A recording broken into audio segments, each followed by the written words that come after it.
It's a vibe all the time. It's no surprise. Hello, welcome to Good Vibes Goddess Tarot. So today, let me see if I can fix that so you can see the cards all the way. There we go. So today we're going to look into how can you recognize your needs. We have 5 piles today. We have pile 1, which is Luna. Pile 2, Marlin the Dragon. I'll pick it up so the light. And then we have pile 3. I don't know how to say this dragon's name right, so yeah. And then we have pile 4, Destiny. And then we have pile 5, Transformation. If you were drawn to more than just one pile, that is fine and that is okay. And I'll see you over there. It's a vibe all the time. It's no surprise. Hi there, pile 1. Welcome to your reading.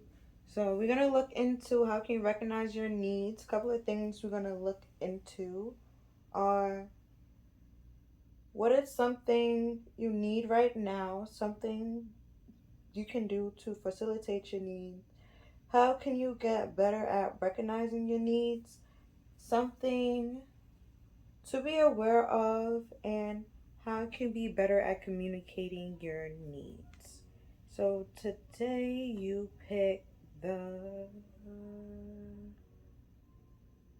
Hold on. So say you pick. Ooh, the Luna card.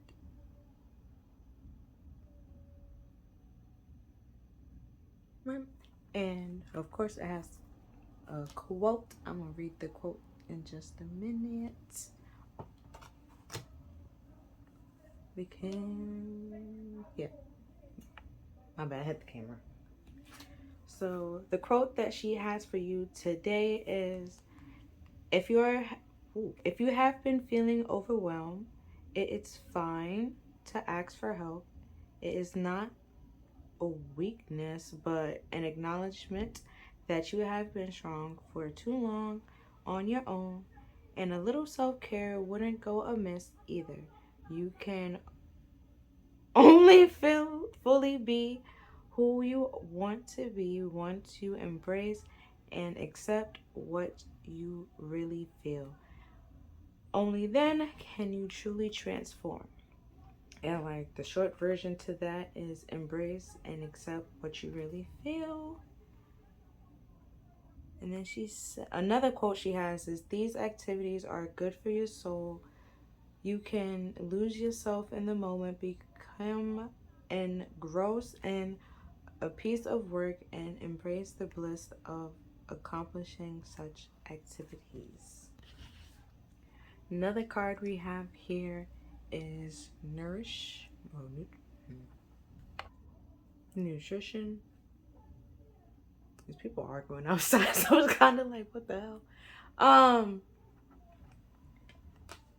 And pretty much with this dragon, and it's 2 different decks. But in this deck with Nutrition, it's the green dragon. It's all about making sure that you're getting the right amount of like vitamins that you need to, and like rest. And also here where we have like self-care and stuff like that, like even the things that you're eating, making sure that you're getting the right amount of nutrition, like making sure you eat the right food, like things that are essential for living, and not like just not junk food, because you can't survive off junk food. You need actual food like an apple and stuff like that. An apple a day keep the doctors away. And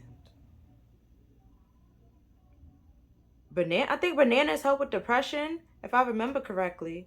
Um, there's like foods help with certain things. And they can also give you vitamins and stuff like that. It's very helpful and beneficial. And then it's like regular food that you can eat every day that can actually help raise your vibrations and stuff like that. And you might not like them, but it's beneficial in helping you and giving you the nutritions that you need, like the vitamins that you need. And it also help with certain other, ailments and stuff like that. Then we also have initiation. Can you see? Okay. initiation kind of self-explanatory.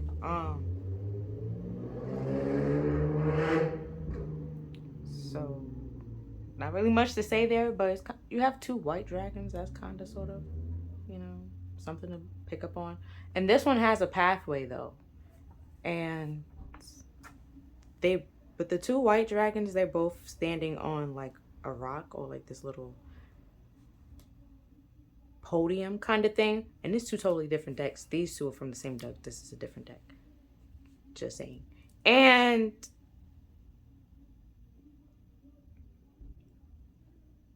like they have the mountains in the background. The mountains are supposed to represent like obstacles, and well, obstacles that you have overcome, or like obstacles that you're about to face and stuff like that. So right now you could be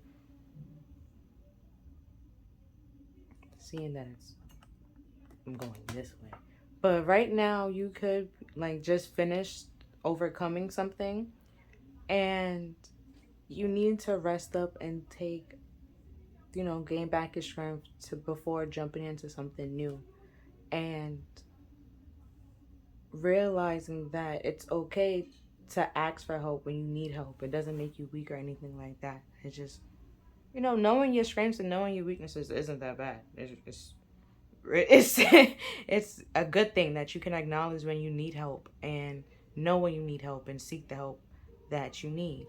And you know, sometimes it's a little bit hard when you know, need help and you might end up asking the wrong person for help. But it's like, you know, now you learn something in that moment that that person can't really help you, you know. And but that doesn't mean that just give up and just put it away as if it wasn't meant to be. Like, no, ask somebody else for help. Like, seek help elsewhere, pretty much. And you know, that's why we have different teachers for like different subjects. You can't go to like, I mean, you can go to a math professor and talk to them about English, but you know, they don't really, some of them don't really enjoy English. That's why they're a math professor. Like, you wouldn't, you know, go to a certain professor for like certain subjects because that's not what they're specialized in. And that's okay. And it's also all right to take a little break for yourself and realize that you need time for yourself. And that something isn't, first you have to acknowledge that, you know, you need help and that you're struggling, to then, you know, get help and to accept the help that's being given to you. First step is always acknowledgement. Sorry, kick the camera. Well, kick stand for a ring stand, you know, light stand, whatever. Different names for a whole bunch of, you know, one thing. Like, it's just we have sword with a rose, clarity, truth, reevaluation, solidarity, focus, honor, protection, and power.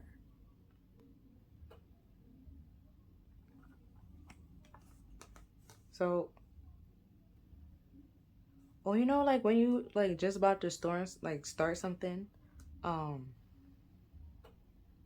right? You have to go through this whole like initiation ceremony and stuff like that. Oh, they always do it at night, bro. That could be some shady business. Nah, I'm just saying. Oh, you know, sometimes, you know, it could be.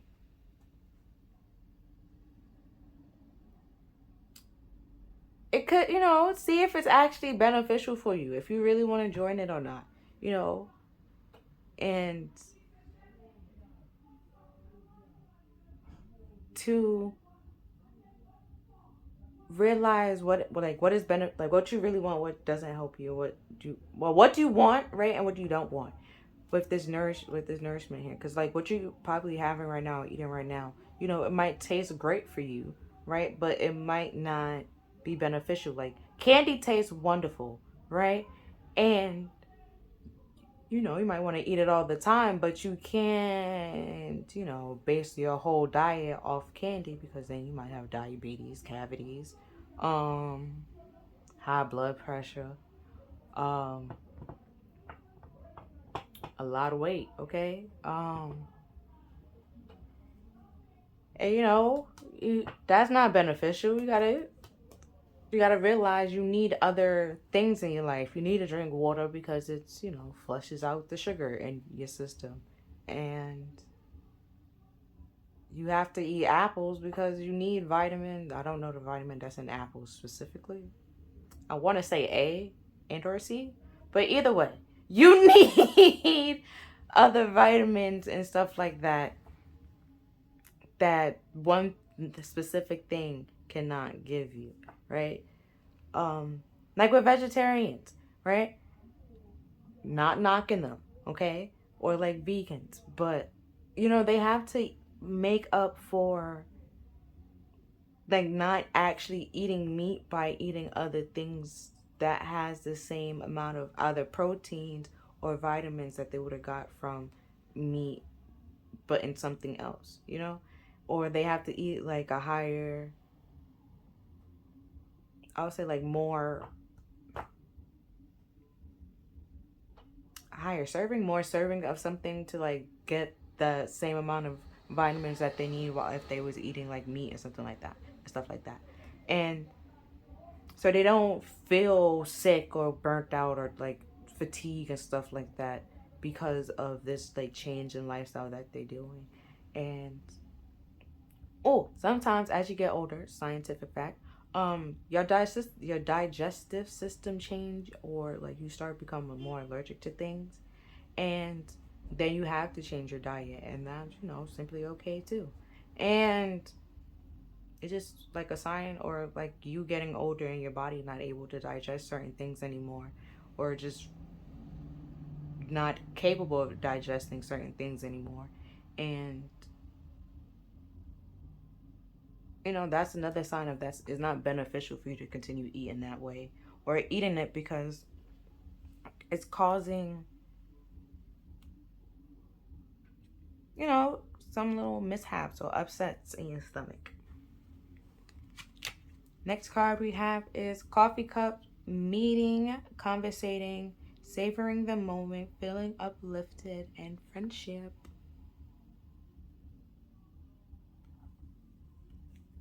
So, with the initiation card, could be meeting up with some people and trying to fill things out to see if, you know, it's worth making this big change.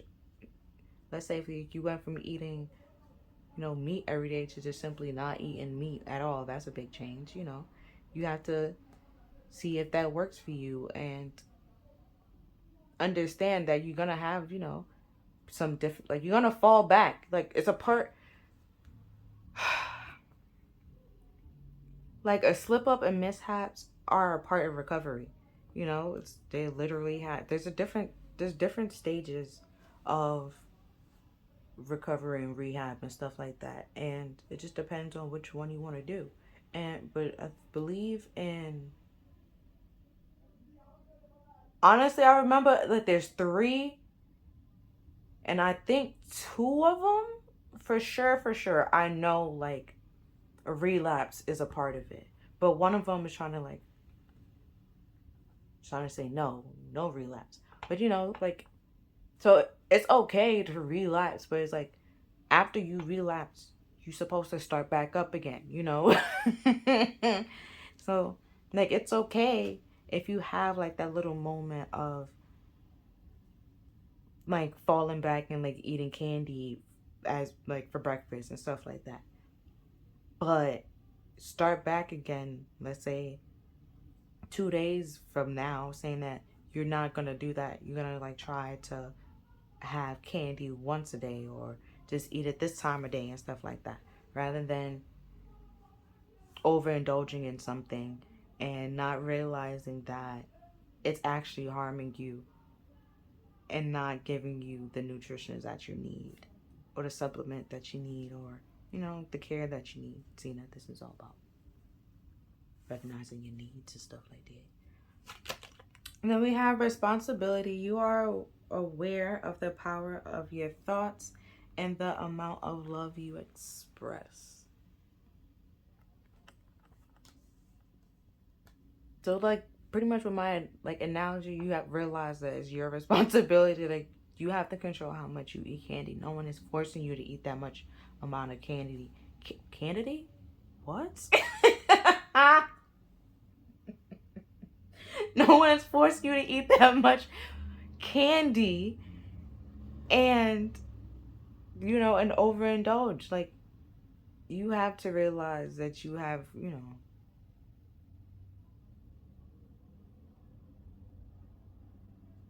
you have to tell yourself that this is not helpful and this is not beneficial. And if I continue doing this, I can. I mean, you can't really die. I mean, you can gain a lot of weight, and then that can cause a lot of other health problems. Gout and stuff like that. And high blood sugar, sugar problems and stuff like that, liver problems. There's a lot of problems. Got to realize, you got to take that responsibility for yourself and your health and realize that no one else can do that but you. Like when you go to the doctor, they literally asking you questions because they don't know why the hell. They know that you're here because something is wrong, but they don't know like what the hell is wrong until you say this, and the third. And even when sometimes you go to the doctor, you're trying to tell them like this is the problem, they trying to brush it off like, oh, as if it's this, and it's just like, no, it's not that, because that, like, let's say like it was a cold, right?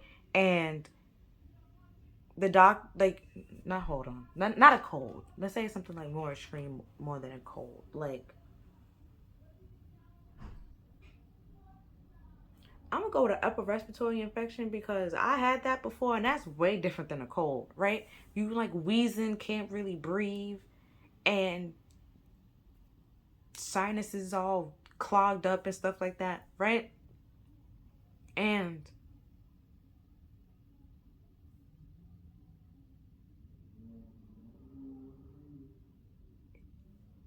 pretty much like once you have that, it gives off, well, it kind of make you seem like you have asthma even though you don't have asthma, and that's way different than a cold. You see, that's completely completely different than a cold, right? So let's say you trying to say like this is all the symptoms that you having, and they trying to be like, oh well, yeah, just take this cold medicine and you be okay. But you've been trying to take cold medicine and nothing is working, and then you they telling you this, and you just decided, okay, fine, I'm gonna take this cold medicine and um continue taking it in hopes that things get better. But then you already know it's not going to get better because you already been taking it, so clearly it's not a cold, which is why you're here. Say why you're there, take responsibility, and be like, okay, no, I already tried cough medicine, that has not worked. Okay, so clearly it's something else. I'm wheezing, I can't breathe through this part, and then this and the third. And then they will do the necessary test, and they check and realize, okay, hey, you know what, you're right, my bad, it's not the common cold, you have this and the third, and then they give you like a nebulizer to open up your lungs and sugar honey iced tea like that because your lungs is closing because you can't freaking breathe. And that's completely different than a cold, you know? And oh, like when Serena Williams, like I think when she was giving birth to her daughter and like something was going on and she was like, no, I know my body and stuff like that. And she literally had to fight and like tell the like doctors and stuff like that, like what is the problem? What is wrong? Your responsibility to do that. Okay? No one else is gonna do that for you or say what you physically need or what you like like food wise and stuff like that other than you, or health wise other than you, because no one knows what you need other than you, because you're the only one in that body. And that's why you need to be comfortable in your own skin and realize and recognize, because your body will tell you when it needs certain things and what's going on. Like, seeing that I'm talking about when you have a cold, you might have a cold right now, or you could have a flu. How you can realize that? Your mucuses, or when you blow in your nose, the color of it. If it's clear, you know, you could be fine. There's nothing's wrong with your body. If I believe if it's white, it could mean like an infection. Green, I believe that's a cold or a flu. Yellow? Is yellow a flu? Or green? I think green is cold, yellow is a flu. White is an infection. Clear, your body is just, you know, leaking and getting rid of excess mucus and stuff like that. You know, it tells you what it tells you what it needs if you just pay attention to it.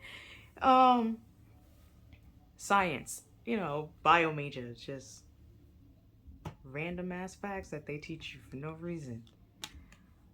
But you know, that's it's a part of your health, and you know, save money. You don't need to go to a doctor. Look, I even told you how to fight depression. I think it's bananas. Okay, I really believe it's but like I think I made that saying, banana a day keep the depression away, right?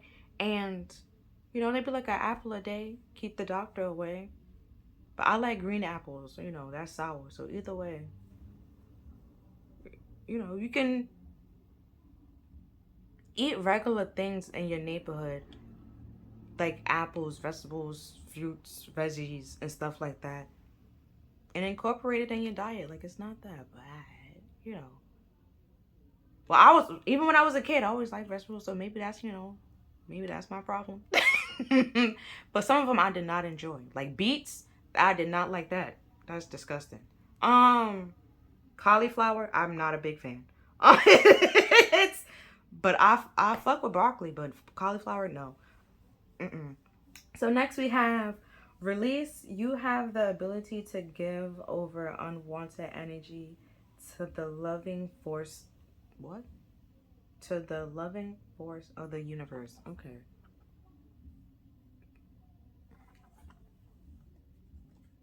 So like the things, you know, like in my analogy, you can just either throw away all the candy in your house, right? You can do that, you know, release it, you know.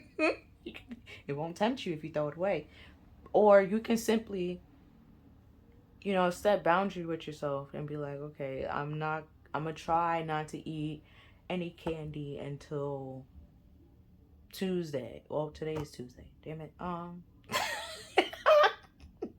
Well, it's Tuesday when I'm making this video. Probably not Tuesday when I post it. So that might work. So, you know, to a Tuesday.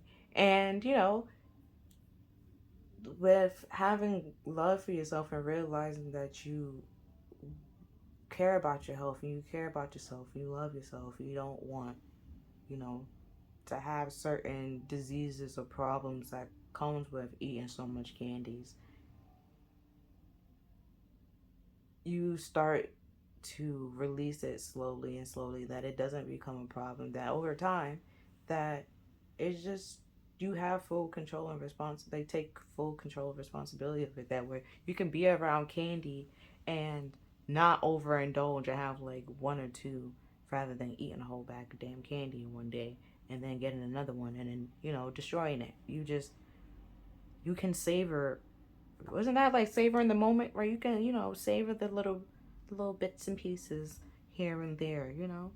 And oh, because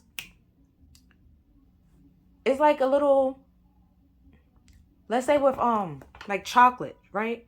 Cuz chocolate is also, it helps with frick, I forgot. But chocolate helps with something, right? But it could also cause depression and like anxiety, you know, if you eat too much. But that, you know, that's a whole different story. That's like if you have like anxiety disorder and stuff like that, which, you know, found out real fast that you can't have a lot of chocolate. But so with me, when I found that out, right? But I didn't know I had anxiety and I was eating a whole bunch of chocolate and then, you know, and soda, and that's when I found out, yeah, ma'am, you can't really do that because your body is not, you know, it's not okay. It doesn't accept it. All that chemicals and stuff like that. It's, you know, it's not really helping it. Okay, you got to stop. So now when I'm able to eat chocolate and like savor those moments and remember like when I used to overindulge and like how I overcame the whole nutty, like having pretty much Reese's Pieces every day, and it was ginger ale, but who would have known or would have thought that ginger ale and Reese's Pieces would have, caused so much problems in your life. But now I realize that, that it's okay and I'm not the only person that has that. It's a part of my whole anxiety disorder. And clearly other people have witnessed it, which is why they let you know you cannot have so much caffeine. It's not don't do that. It's pretty much not recommended. And don't eat so much chocolate because it causes some chemical imbalances or chemical mishaps. And you start to release it and be able to understand that it's not that bad. You can actually, live without it and be okay. Trust me. Chocolate is good, but it's not that good to be out here stressing out, ribs hurting, and stuff like that. And then we have abundance. I am limitless. I am a limitless being, and I can manifest whatever I desire in this physical reality.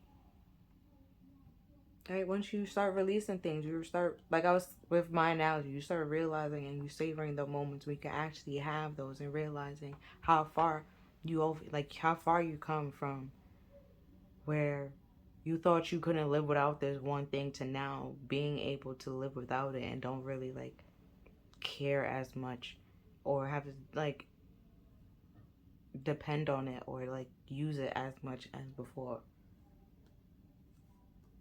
I mean, Reese's Pieces or Reese's Cups, it's good, but I didn't really need it to be eaten every day. It was, and stuff like that. So,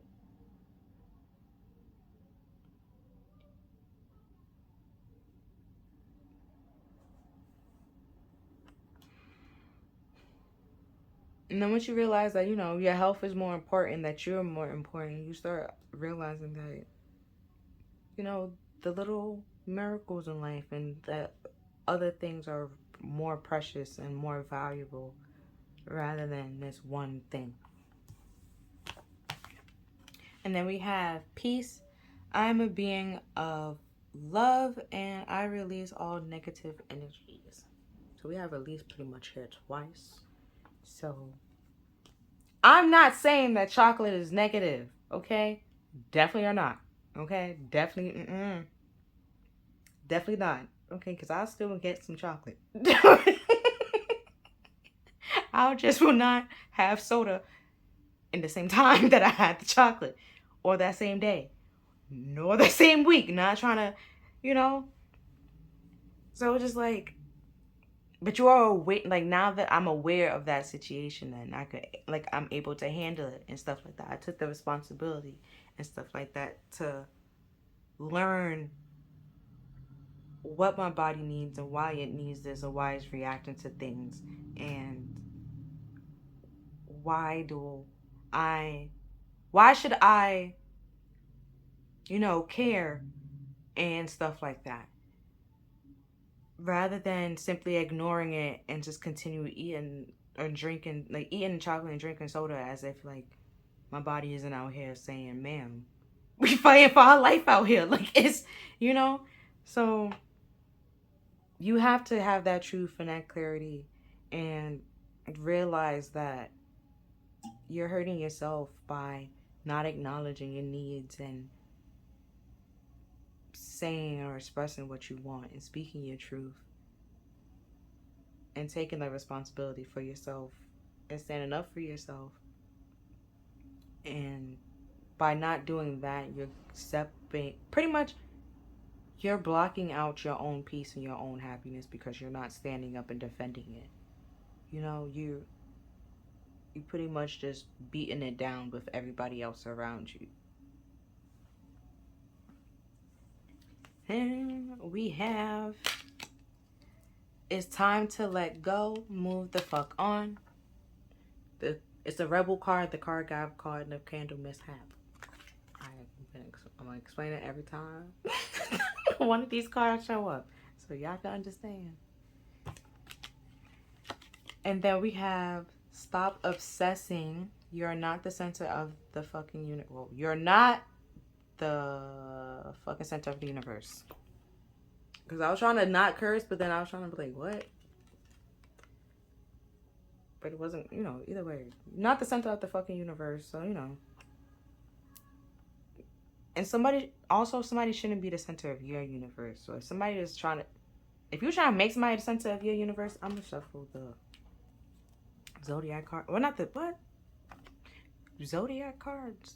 Oh, I mean, I'm supposed to do a Scorpio season reading, so it could be, you know, tied into one of those readings I probably did.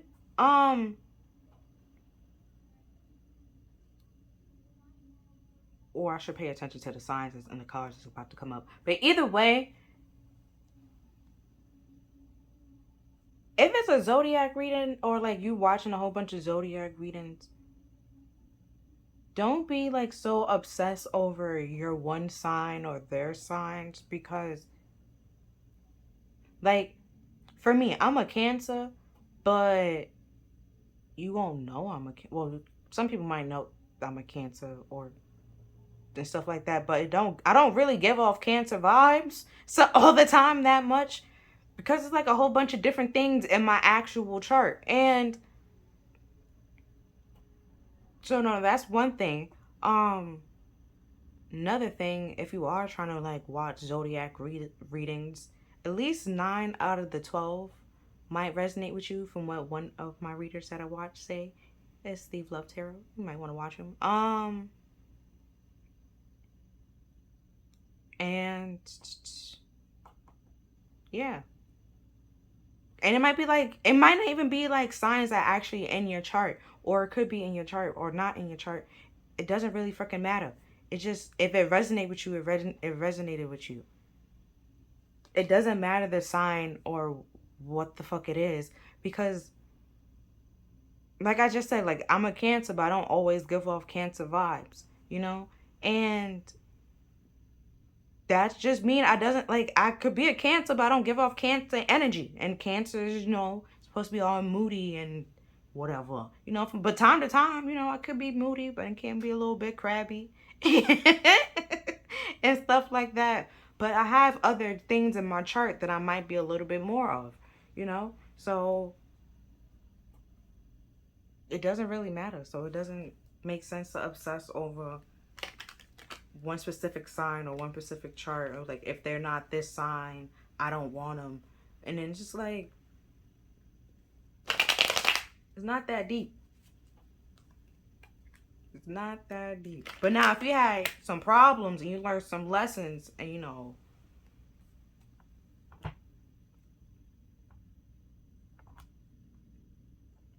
I would say don't like hold it as a grudge, because then that's obsessing over it and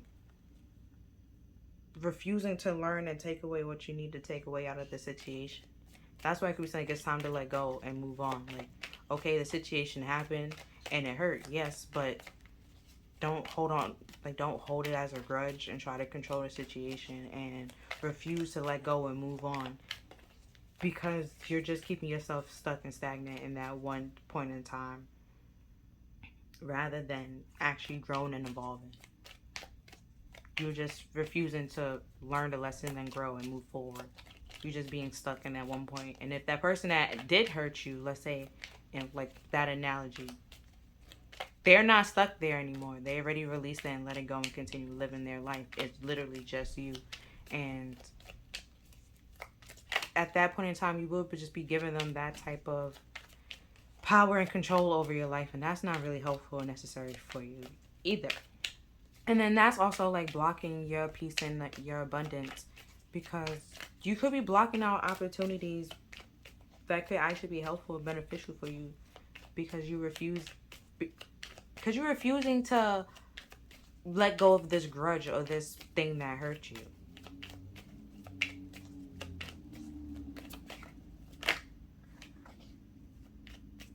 Yeah, that's all I gotta say for right now. No card came like flipped out yet, so they've been like little peaks, but no actual card flipped out yet. So let me reiterate the questions. So you're gonna look at what is something that you need right now. Card flip. So what is something that you need right now? Something you can do to facilitate your needs. How can you get better at recognizing your needs? Something that you need to be aware of. How can you better communicate your needs to others? And we have first card out is the 9 of Cups,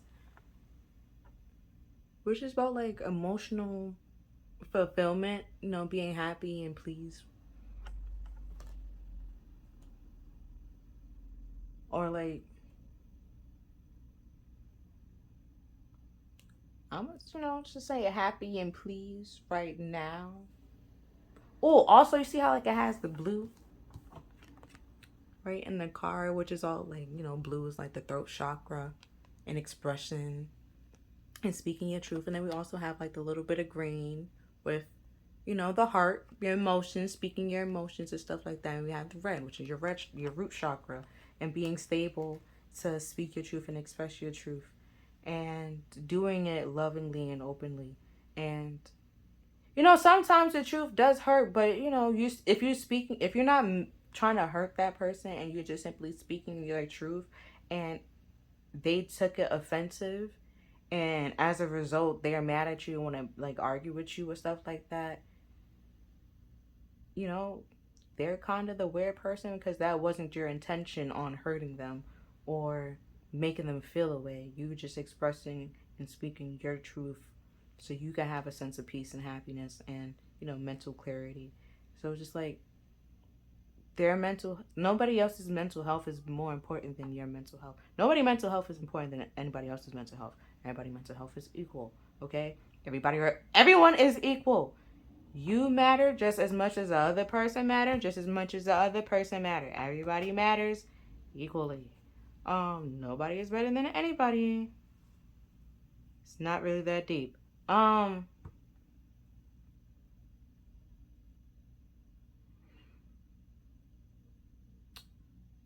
make this a whole about a race thing, because like I said, I will tell you, by it, like, scientifically, it's not really that deep, and I will prove it's not really that deep.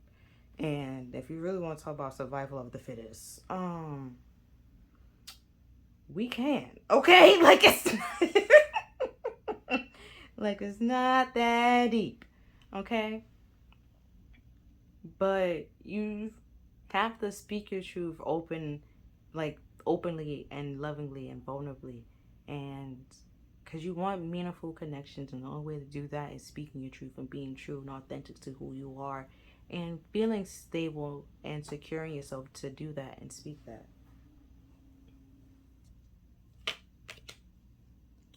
Next card is how to facilitate that. We have the Knight of Cups, which is all about gaining confidence and realizing that you need to gain some confidence or build some confidence. And Knights is all about like movements and like journeys and stuff like that. So this is supposed to be like a spiritual journey card to gain confidence and build confidence and stuff like that, or like self-worth and self-love and self-care. And again, it's Cups, which is all about emotions and your intuition, your spirituality, your creativity, feelings, and stuff like that. And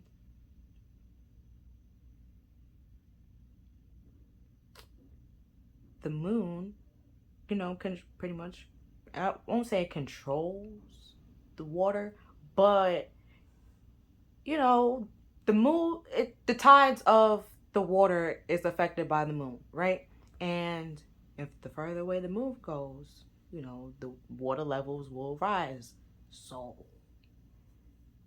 the moon plays a very big role in water and stuff like that, which you can see why cancers or water signs, every time the moon changes or into go to a different sign, they could be a little bit, I don't know why I want to keep saying crabby, but they could,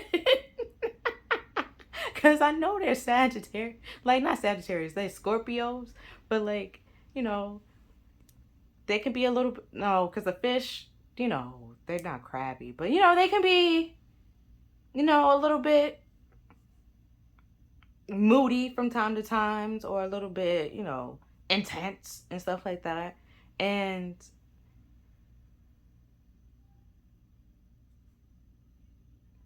it's all also because with Pisces, it's dreams and stuff like that. That's also water. And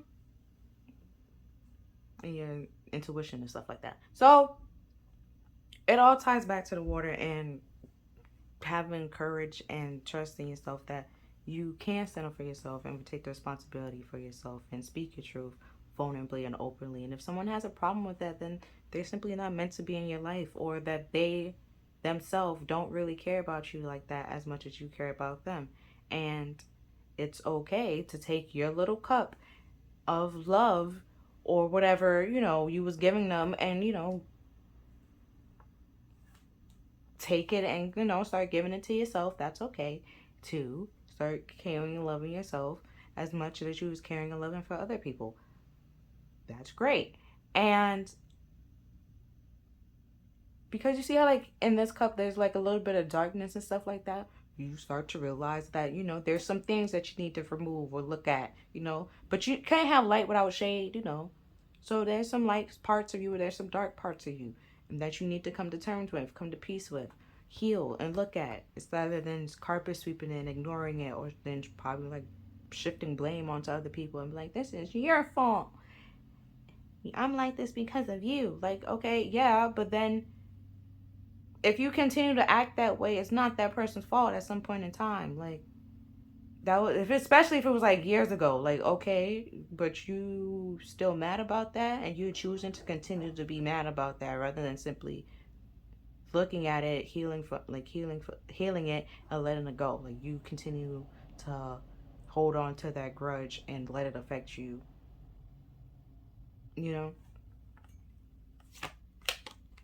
Next we have the Empress, which is all 4 queens in the deck, but she's all like 4 balanced queens of the deck, and she took the time to learn each and every queen. Oh, and they have the same moon here. Also, funny enough, right? Speaking of the moon, hold on.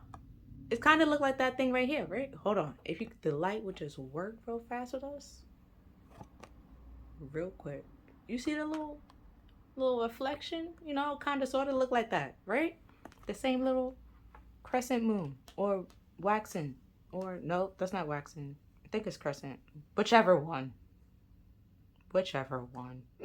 It's but it matters because it's not the whole moon, right? It's like a little, like, some things are hidden, like you're speaking some truth or showing some of yourself, but you're not saying the whole thing, which, still like a lie. It's like a lie of omission. Still a lie, but I mean, hey, you do you. But it's things, will slowly get better, but it won't get fully better until you speak your full-blown truth. And like I was trying to say before with the Empress card, she is all 4 queens, but it took her time to learn all 4 queens and balance all 4 queens and to become the Empress. And she don't really need anybody or care. Like, she can run a whole kingdom by herself.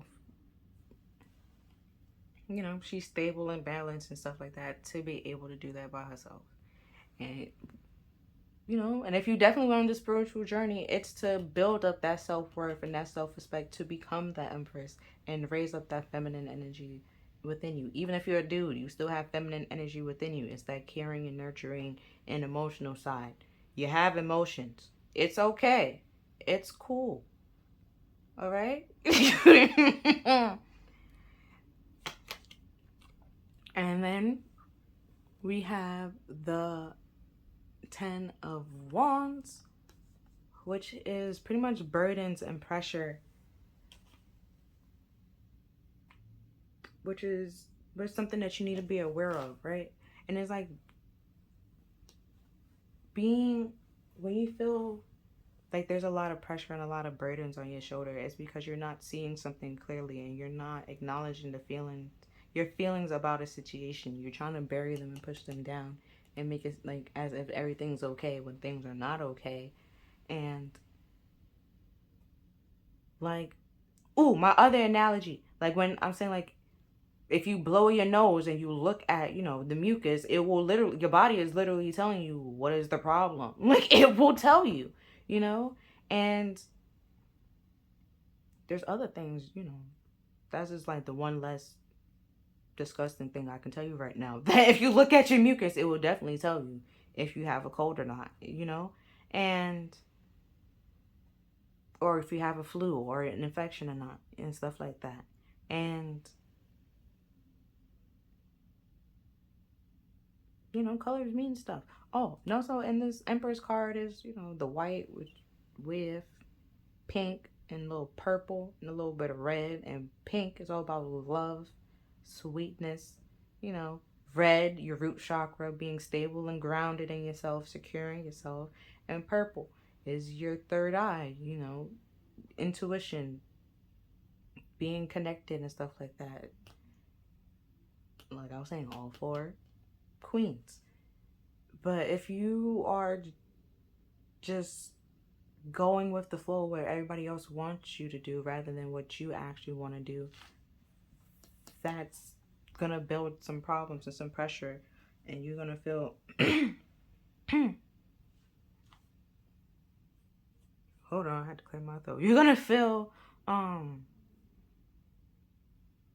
like fatigue or tired, and like your body will like with my example with the with me eating like chocolate and soda and stuff like that with anxiety, that pressure built up, and my body stored it in different places, like my ribs in one area. It was just muscle tension, and then if I continued, it built up to my chest, and at some point, it said, all right, ma'am, here we go, now we can't breathe. Okay, so it's just like, I could breathe, but then it's like I'm struggling to breathe, but then I start panicking, like, oh shit, I can't breathe, and then you can see how that can lead to, a little panic, worry, stress. And it was like one wand, which was the ribs hurting. And it's just like, okay. And I continued to build on pressure and pressure. And it was like, okay, fine. Here's more and more. It continued, it built and built until, it snowballed. And I couldn't handle it anymore. So rather than having that and like hurting myself, I decided it's my responsibility to, because no one else is feeling that pressure, that burden that I'm feeling other than me. I'm pretty much hurting myself, eating chocolate and drinking soda every day and all the time. And that was my responsibility to put down those pressures and those burdens, and stop letting chocolate and soda tempt me. And to walk away, and finding something else to give me like that sort of happiness and stuff like that. What I was trying to say before got completely distracted, because with chocolate and like the stuff like that, it could be like a little adrenaline rush when you eat your favorite food or something like that, and if you like it a lot, you get like a spark of adrenaline or like happiness, and you can continue to seek that, and can like what it could be another reason why you're overindulging, and that could be due to some could be like some psychological problems. Or the fact that, you're not really happy and you're trying to find happiness in other things, which could be food or whatever you overindulging in. And it's not helping you or benefiting you. It's actually harming you, and you should probably stop.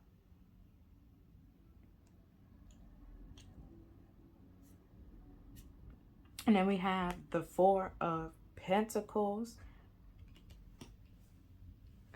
And the Four of Pentacles is all about like holding back out of insecurities, which was what I was saying over here with the pressure thing being here. And my kind of sort of I was saying before, if you're trying to find happiness in other things while you're not really happy right now, and rather than saying that, speaking on why you're not happy or acting on why you're not happy, you're simply holding on to the problem or your emotions, and it's building and building and bundling up and coming out in a different way, shape, or form, which is you seeking happiness in something else, which is not really helpful or beneficial. And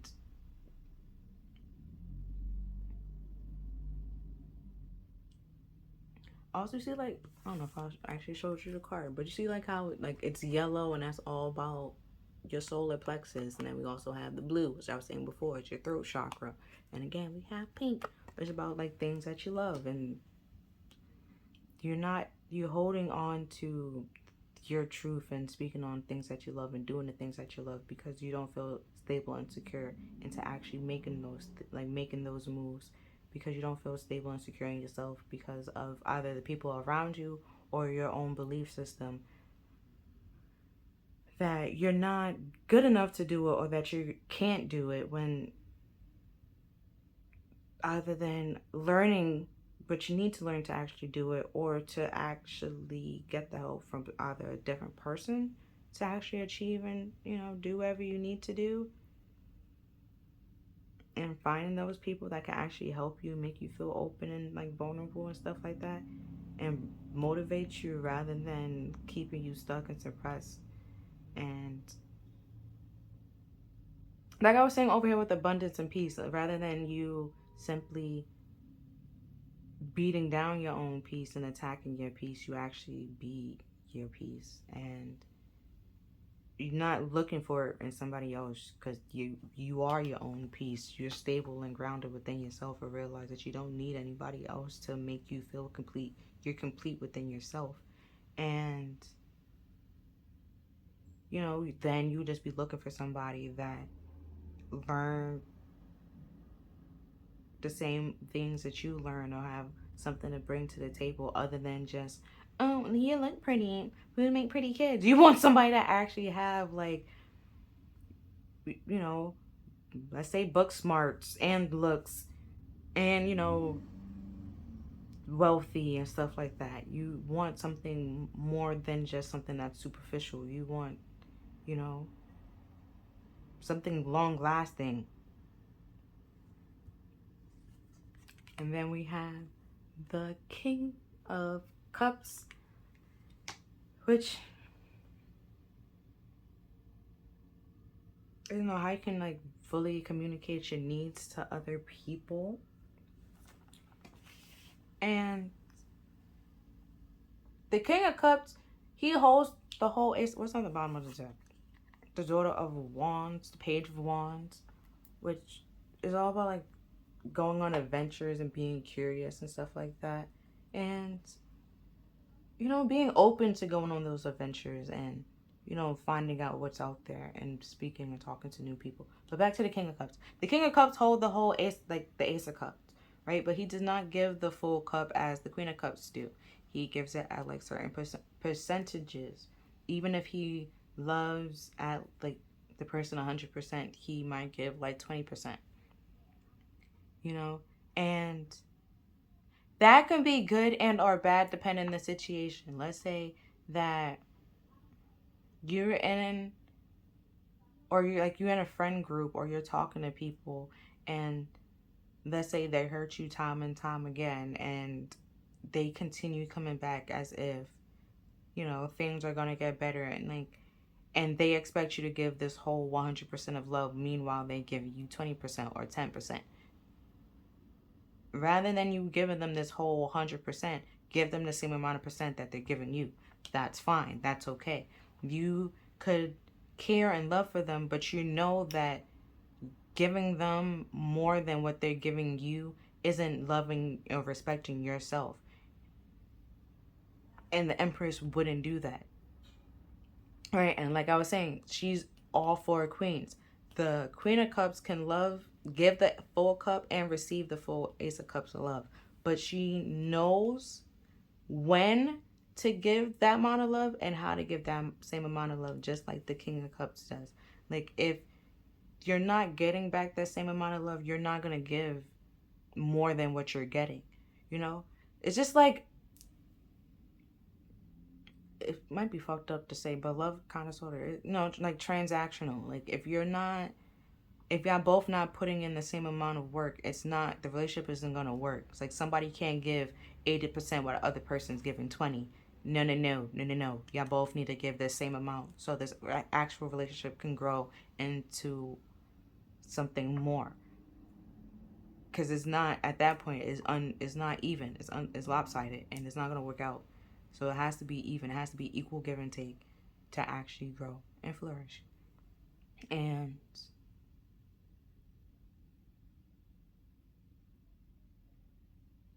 yeah, pretty much.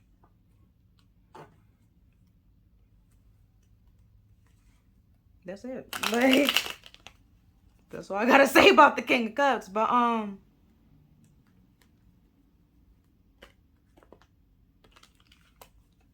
also the King of Cups pretty much tells knights what to do and stuff like that. So that's one thing. And it's just like you went from a knight, or it can be saying that you went from a knight to a king, that you matured and grew and realized that, and learn on this journey and learn something that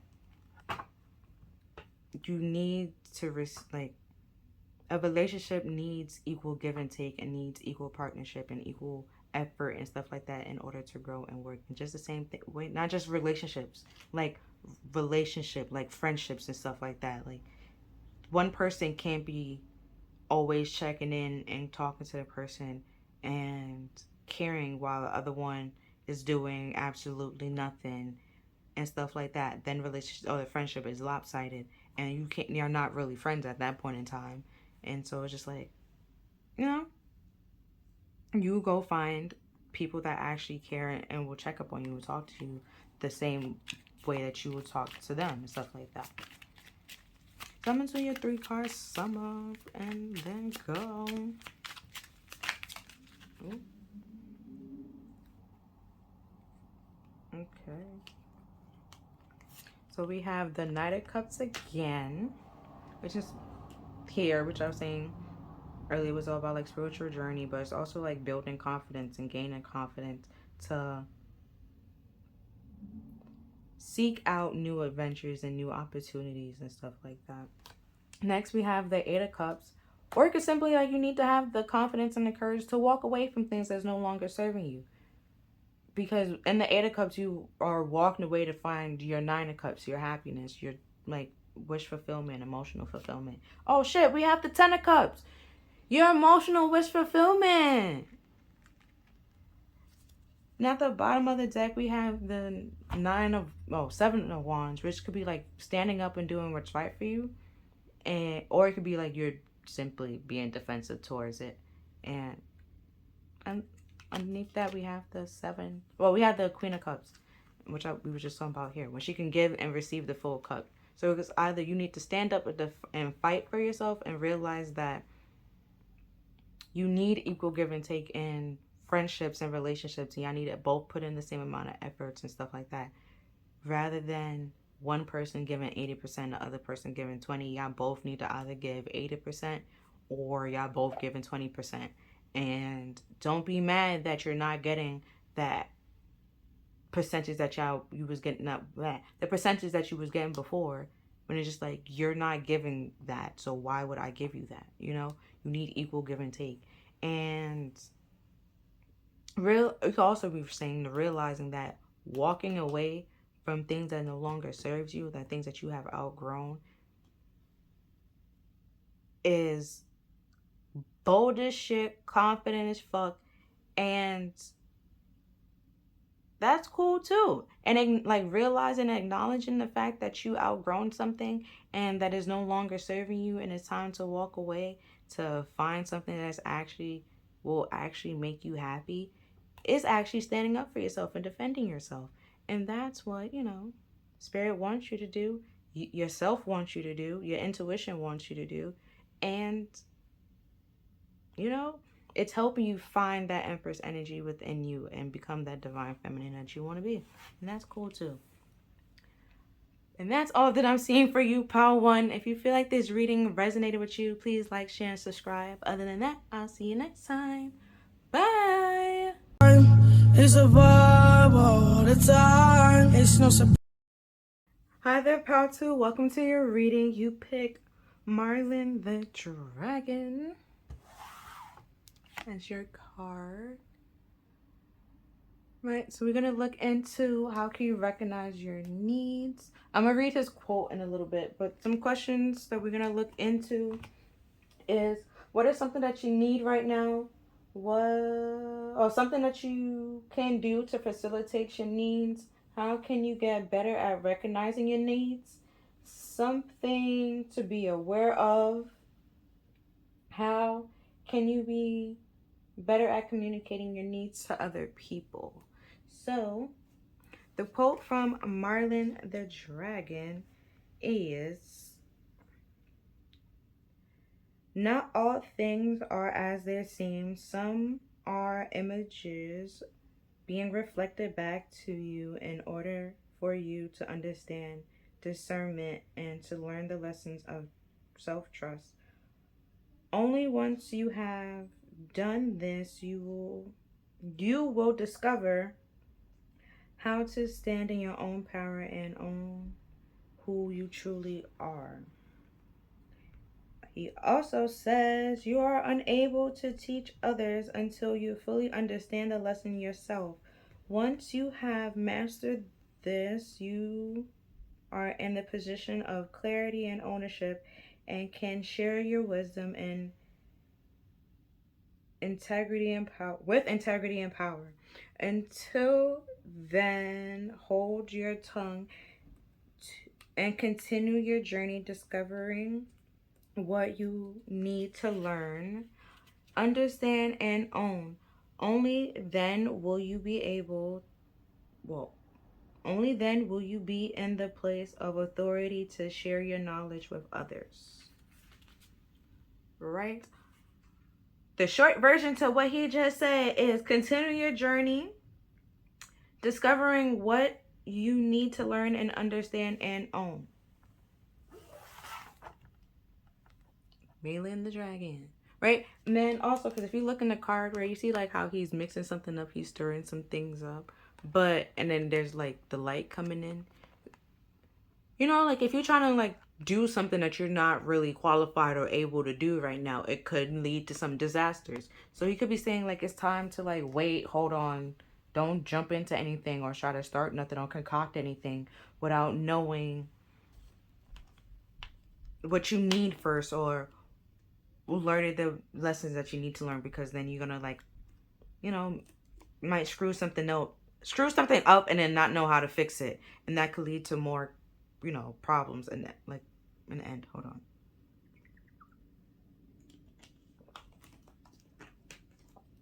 Ooh. And then we also have death.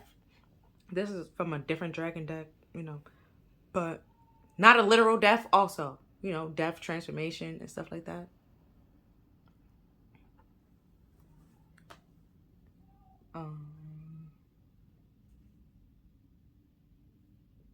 So it could be saying like, when things are changing and transition and transforming, don't try to be so quick and so fast into rushing into something or changing things so quickly and so fast. Like, let things settle so you can see if like the benefits of that change, or the cons of that change. Like for example, like let's say, like, you know, those influencers and those like professionals, right?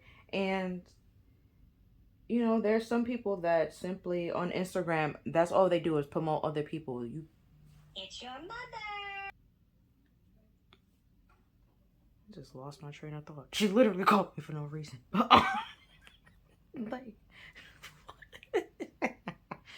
like, yo, we have golden mirror, self-absorbed, narcissist, one-sided relationship, love bombing. Hold on, I'm gonna send him my eye.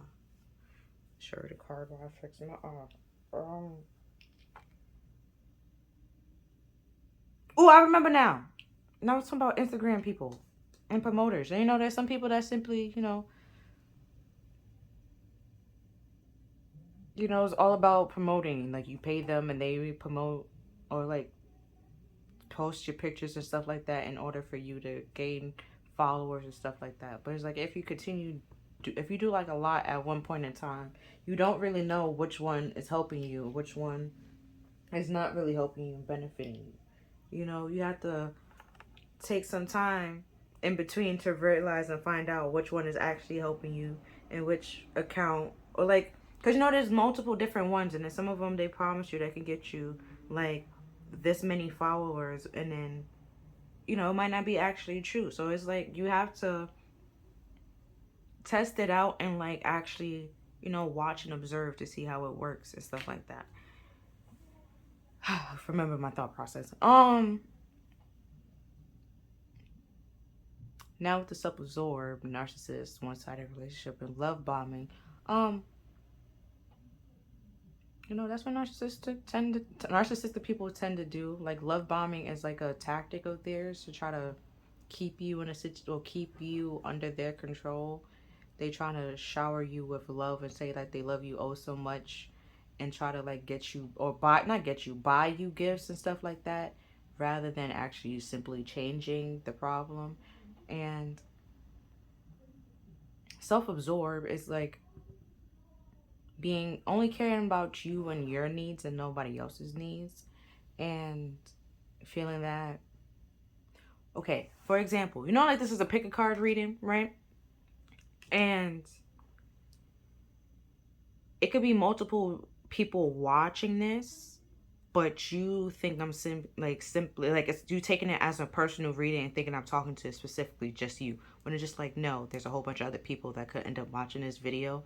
And I could be saying, like, let's say I said like 5 things, and like 4 of those 5 things were actually meant for you, and that the fifth thing isn't meant for you, but you upset about that 5th thing that I said, and thinking that,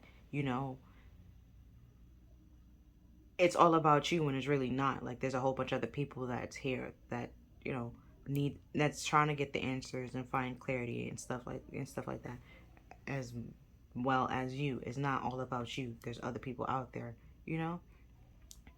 and the universe doesn't revolve around you. Like, watching a tarot video, they're not specifically just talking specifically to you.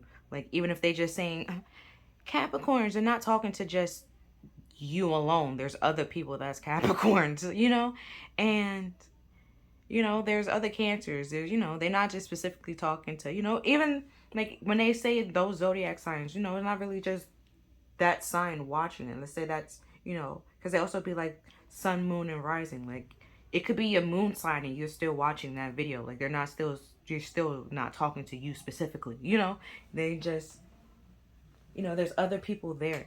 And like, you matter, yes, but other people matter as well. And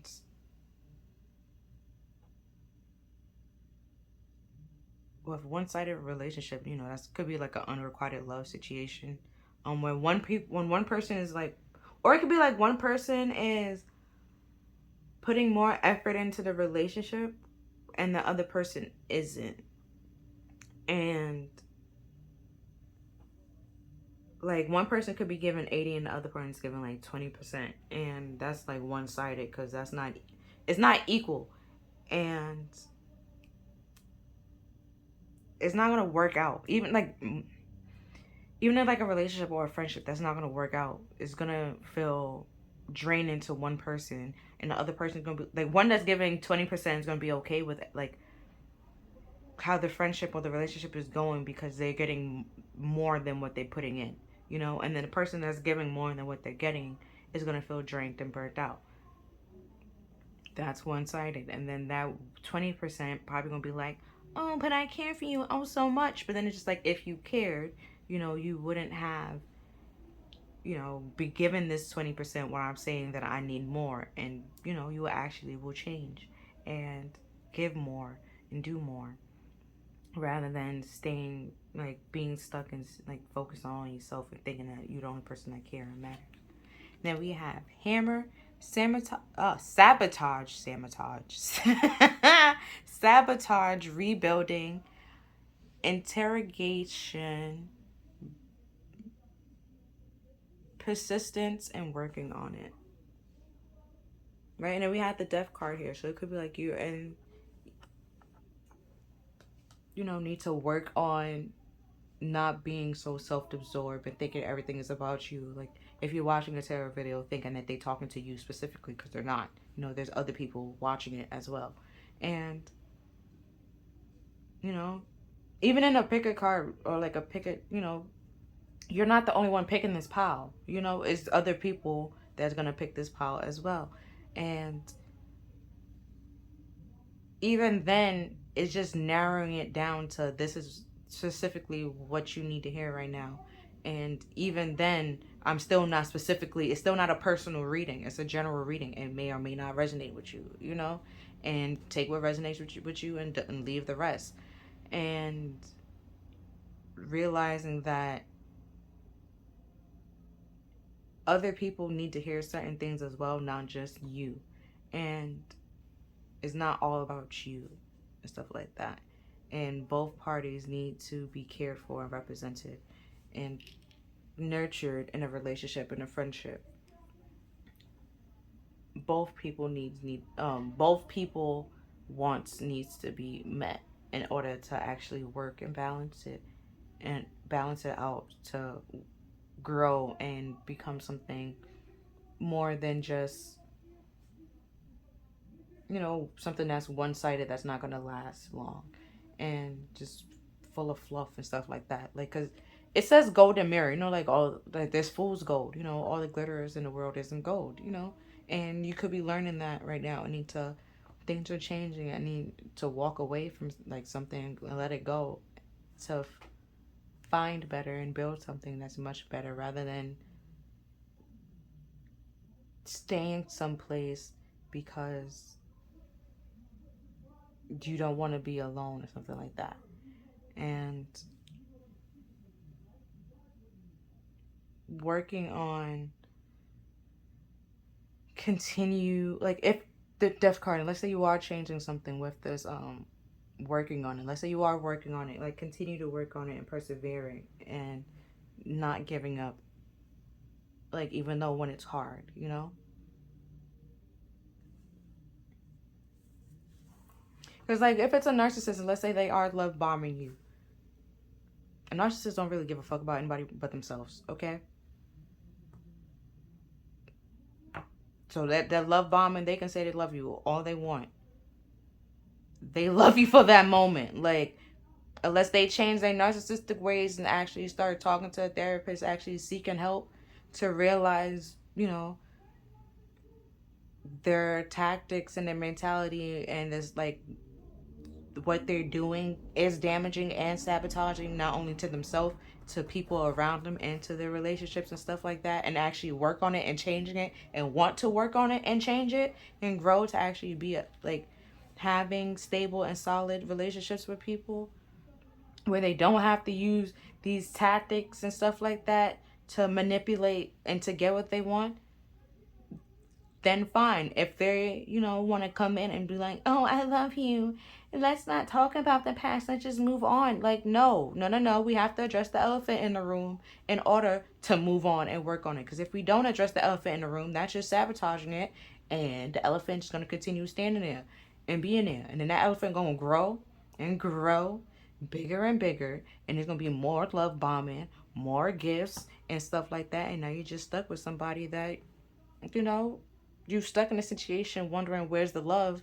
The love was never there. There's no love there, you know? Or they probably care for you, but like love you enough to actually change? No. They might try to make it seem like you're the problem. You need to change and adjust to what they want. When it's just like, what? Like, what? Yep. That relationship is two people. Y'all both have to put in the work. Not just one person put in the work. Both parties put in the work. It takes two to tango. Okay. And then we have joy. You delight in the love of life and bring the spirit of fun to all that you do. I'm gonna reread it because that joy you delight in the love and of life and bring a spirit of fun to all you do.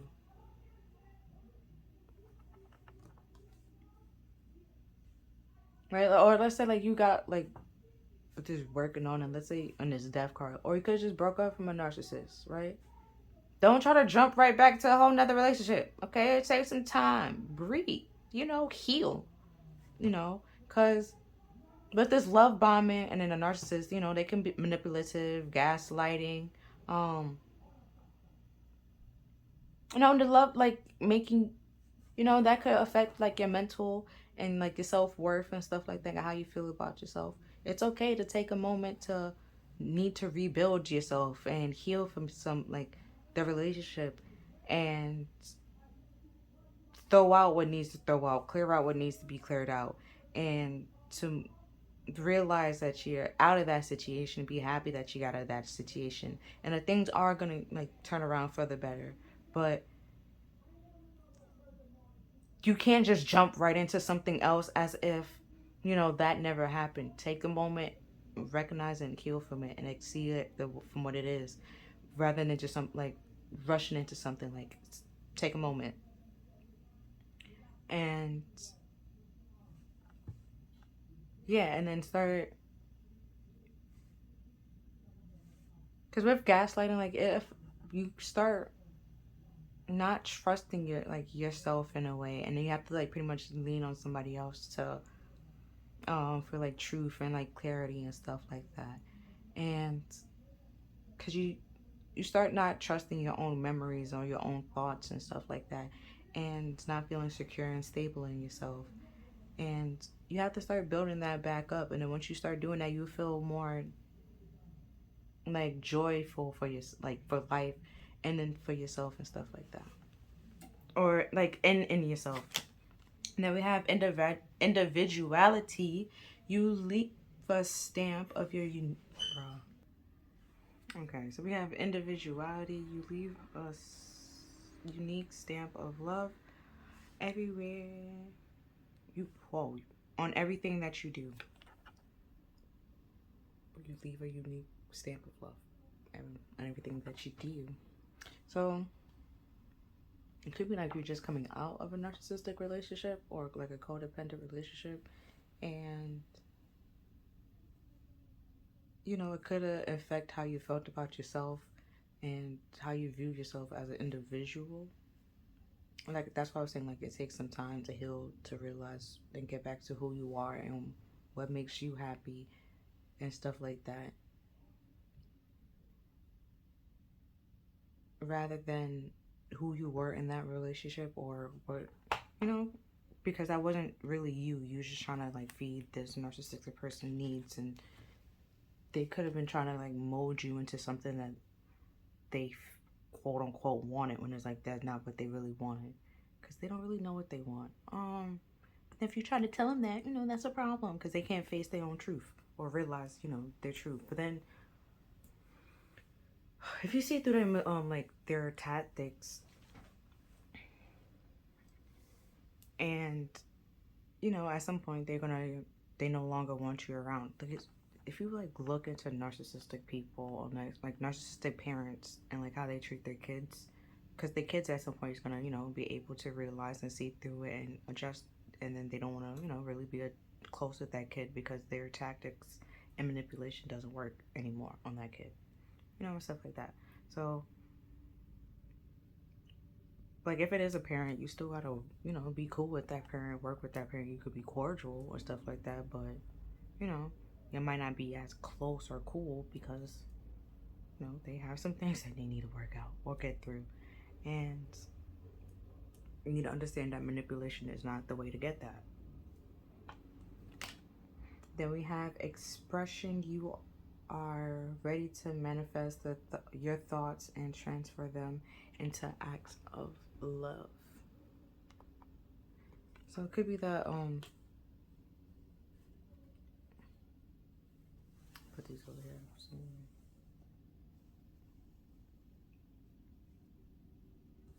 So this could, like I was saying, like it could have affected how you feel about yourself and how you express yourself and stuff like that, because, you know, narcissists probably try to dim your light or make you seem like you was the problem, even though you weren't the problem. And, you know, trying to dim your light, mute your light, make you into something that you're not really, and stuff like that. So it's just like, you need to go back to who you truly are and express yourself and what makes you happy, and finding out what makes you happy and doing what makes you happy, rather than, you know, putting somebody else's needs above your own. You put your needs above your own. Well, above your own. You put your needs, you know, before like your relationship and stuff like that. You realize that your needs also needs to be met in a relationship in order to, you know, both parties, like I was saying before, both party needs need to be met in order to grow and stuff like that, rather than just one person and it being one-sided. Because like in that situation, you probably couldn't express your truth or speak your truth, express yourself and be the way that you wanted, because, you know, let's say, even though, like with the gaslighting, even though everything that you're saying is absolutely right and correct,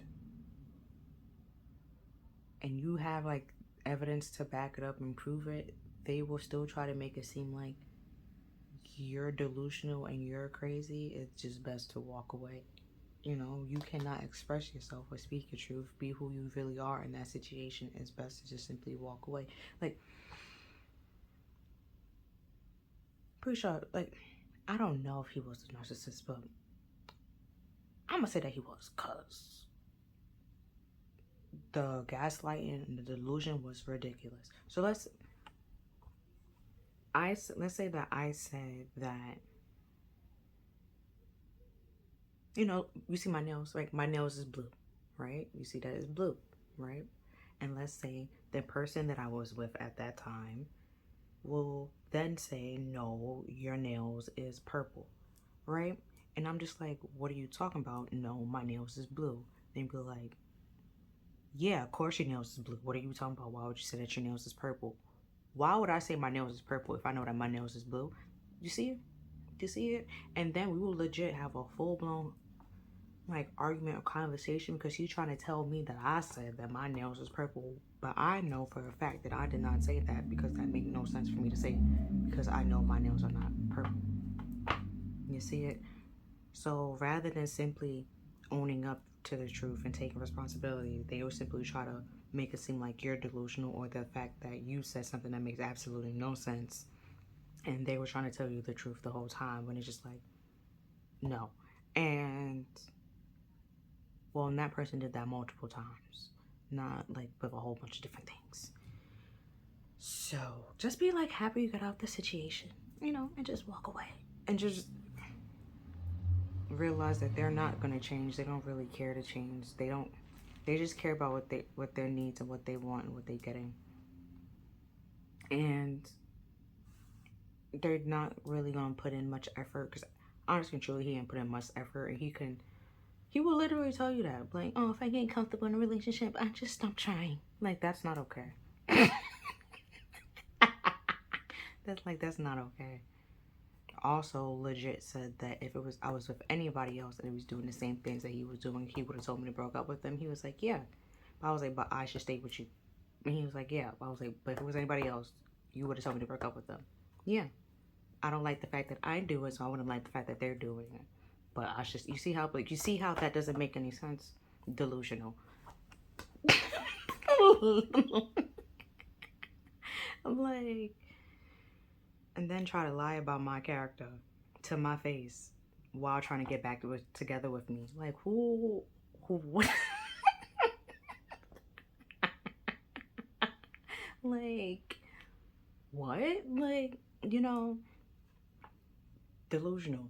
Can't see the truth and didn't want to see the truth that he's legit the problem and that things that he was doing wasn't okay, and that was, sabotage the relationship and the connection, because I could be saying everything that I need and what I want, and you're not doing it. And if it was somebody else, yeah, you should leave him, but because it's me, you should not leave me. And it's just like, nigga, what? Like, so I simply left because I couldn't be myself and express my truth. And it was taking away my joy. Legit had to go to therapy, like, so I won't put, it wasn't that bad, bro. Like, even my therapist don't like that person.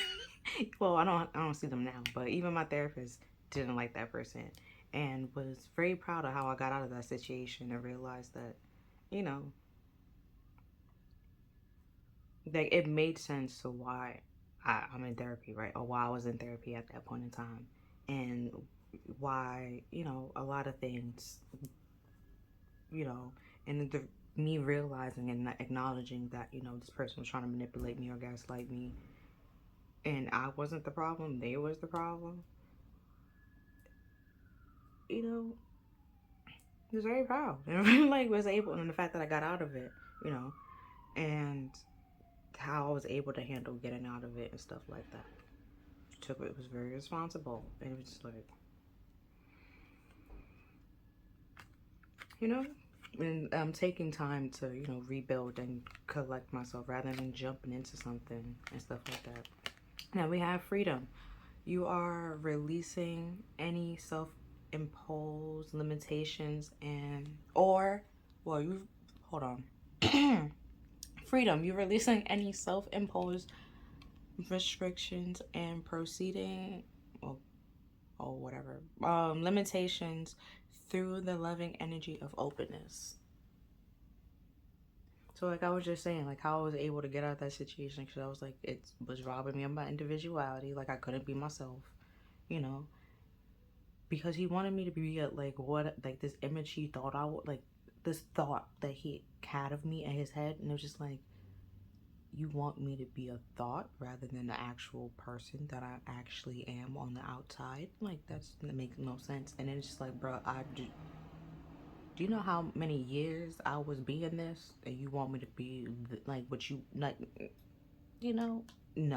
Like, I'm gonna continue being me, being who I am, because clearly it was not a problem, and felt like I can speak my truth for everybody else, but with him, I should like be much nicer with it. Like, no, I'm gonna speak my truth the way my truth needs to be spoken, and stuff like that. Like, not putting somebody else's needs above my own and stuff like that.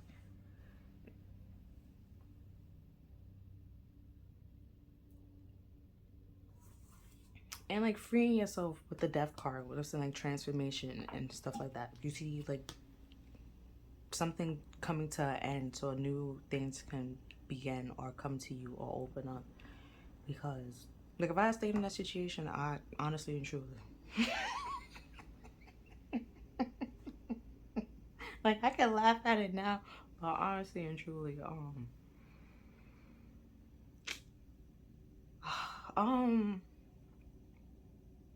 I wouldn't say emotionless, but I would have become emotionless to that person. Like, literally, I have no emotions for them. I don't really care for them. Pretty sure I said in the video, like, I don't even go, like, if I'm in that area where they live in, I legit walk fast as hell. Like, there's no chance you seeing me.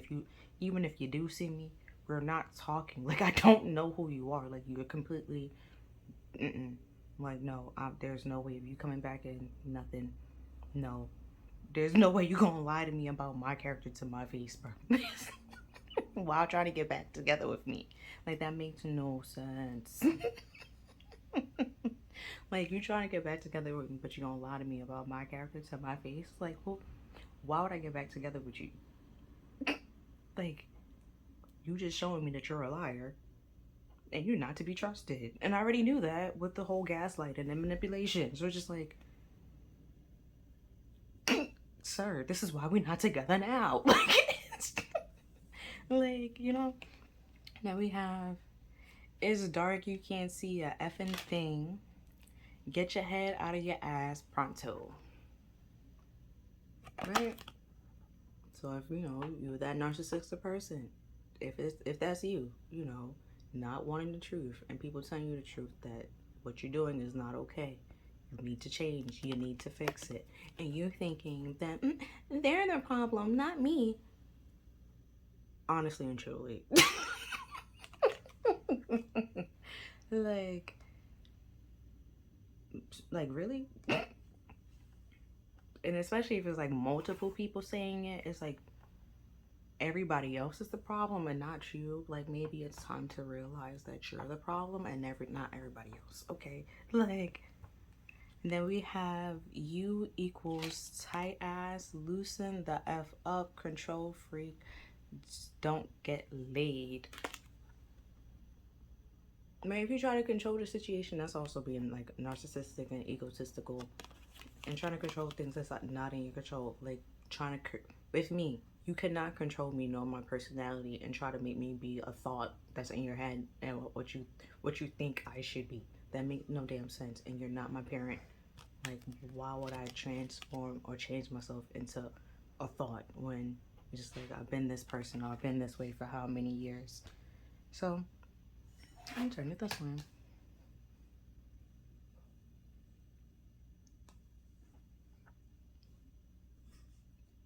That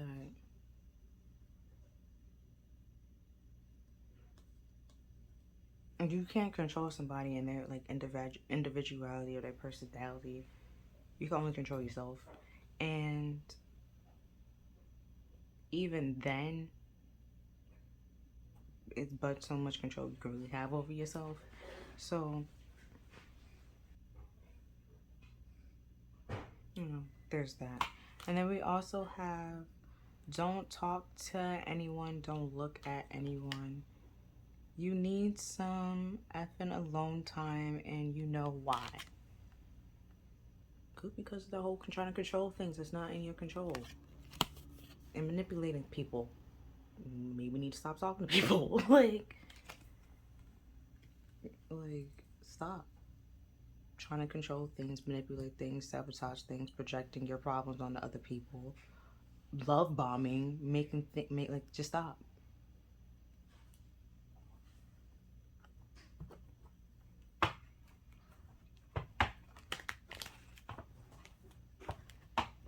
So, to reiterate, we're going to look into what are some things that you need right now, some things that you can do to facilitate your needs, how you can be better at recognizing your needs, and something that you need to be more aware of, and how can you be better at communicating your needs to other people. I mean, if you're a narcissist, you might actually need to talk to a therapist.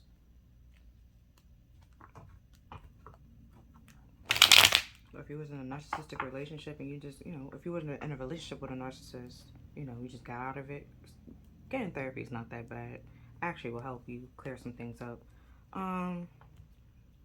But definitely if you're a narcissist, get therapy. I believe you're supposed to be in therapy. Literally.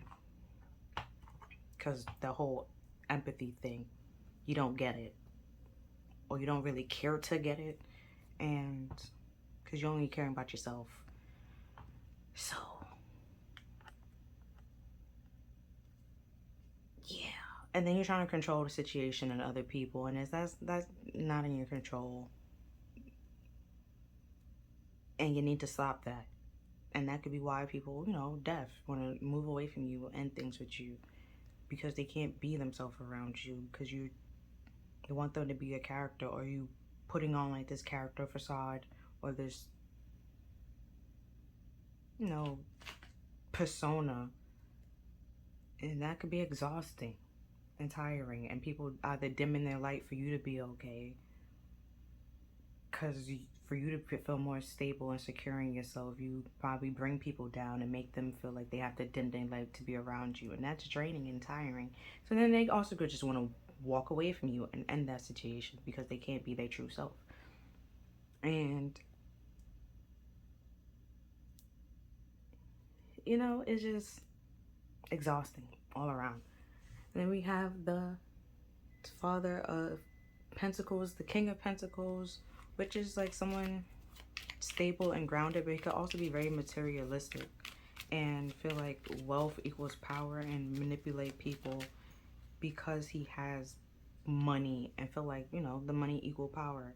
And, you know, money can get you but so far in life.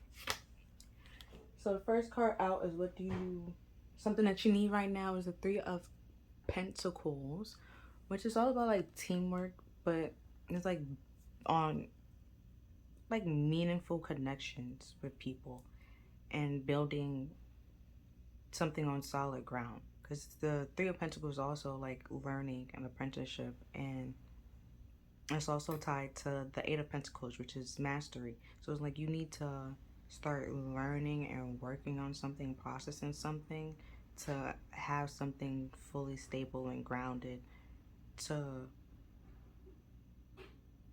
grow into something much more. Or like could be saying that you want meaningful and like relationships with people, but in order to have that, you need to stop trying to manipulate them and change them and accept people for who they truly are. And then we have the King of Cups. And the King of Cups, he can give the full Ace of Cups. Like, though he holds the Ace of Cups like the Queen of Cups do, but he does not give the full cup.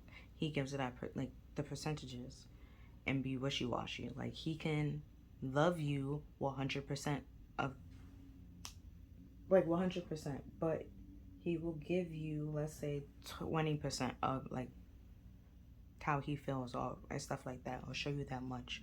And that's sabotaging the connection and the foundation that you have, because that's not how much he actually feels. He's holding back, and he's controlling how much he gives you and how much he tells you and stuff like that, which could be narcissistic and superficial and self-centered and self-absorbed, and like that also sabotage the relationship and the connection, because just be yourself, be like, give freely. I mean, unless, you know, love is not being reciprocated back, that you have to give equal give and take. You know, but there's narcissistic care, it's not equal give and take, right? And that's pretty much what a narcissist will do. They will say that they love you like a whole bunch, and even if they do love you that whole bunch, they're not going to give you all that love. They're going to try to control it, to you know, manipulate it in a way. And that's not, love is not manipulative, okay? Like, it's not manipulative. So that's not love. It's control, and love is not controlling. And then we have the Two of Pentacles, which is like multitasking, juggling, going back and forth. And it went from like a 3 to a 2. So it's decreasing. Or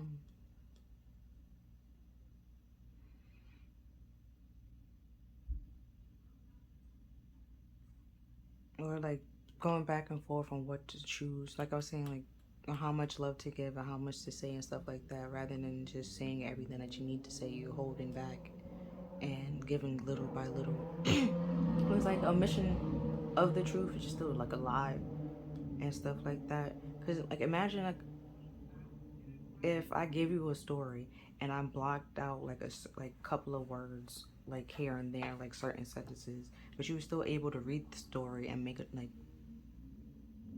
like use context clues and stuff like that to get like the gist of the story. But then when I remove, like, give you the full story with the parts that's even the uncovered, it's a completely different story, and you see everything clearly and you see it differently. Like, there's two different stories back and forth, and it gives off two totally different meanings. Like the first one, with me blacking stuff out, that's still a lie. I'm still not giving you the full-blown truth. I'm not giving you the full story. When you have the full story, you can make your own decision. You realize, like, it has a completely different meaning. This is a whole different situation. You react differently because it's a different situation. It was like, it wasn't what you thought it was in the beginning. And that's that, like I was saying, it sabotages the connection. It breaks down the connection. Which result into why it's now went from a 3 to a 2. Being wishy-washy and not giving and speaking your truth and being vulnerable and giving the same amount of effort and time as the other person will do nothing, but it's not going to grow, but stay stuck and stagnant, or just simply continue dying out until it just ends. Then we have the 2 of Swords, which is, ooh, and then this could be an eclipse or a new moon. Don't really know, but whichever way you want to identify it as. But the 2 of Swords is, you know, being like, your heart is being blocked, your feelings is being blocked, and not being able to see things clearly because you're not allowing your feelings to flow, and you're feeling at a crossroads and don't know what to choose and which path to choose because you can't see things clearly. Like I was saying before with gaslighting, you lean on somebody else for like truth, for clarity, to make sense of something. And like the 2 of Swords, you can see it as like 2 Ace of Swords, which is pretty much the Ace of Swords is clarity and truth. There's 2, like one story. There's 2. It could be one story in the same story, but one of it is a lie, like a lie of omission, which created a whole different story, a situation where you hear the full, like an actual full-blown story, the whole truth and everything. And that's a whole different situation than what you heard. And you feeling at a crossroad because what you heard is different than what the actual truth is, and what, you know, your intuition and spirit is trying to tell you. And you don't know which one to choose or which one to believe because of, you know, manipulation, or, you know, not being able to trust yourself and knowing to decipher, you know, truth from false and stuff like that.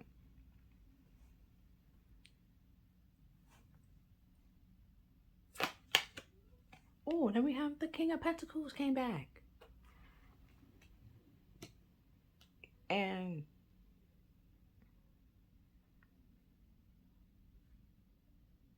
like the King of Pentacles could be, you know, like I was saying before, like somebody stable, solid, grounded, you know, boss, business owner, you know, husband material. But they could also be somebody that just manipulative and use their money and their wealth and their power to manipulate people, and feel like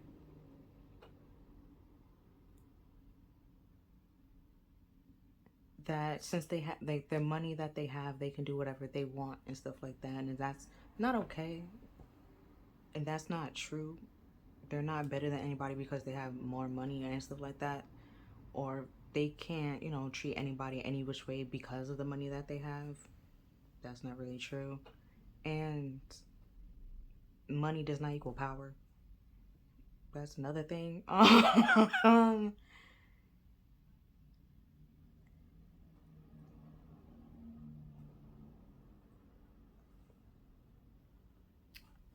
So yeah, let's see. Last but not least, we have the 4 of Cups, which is, it could be rejection,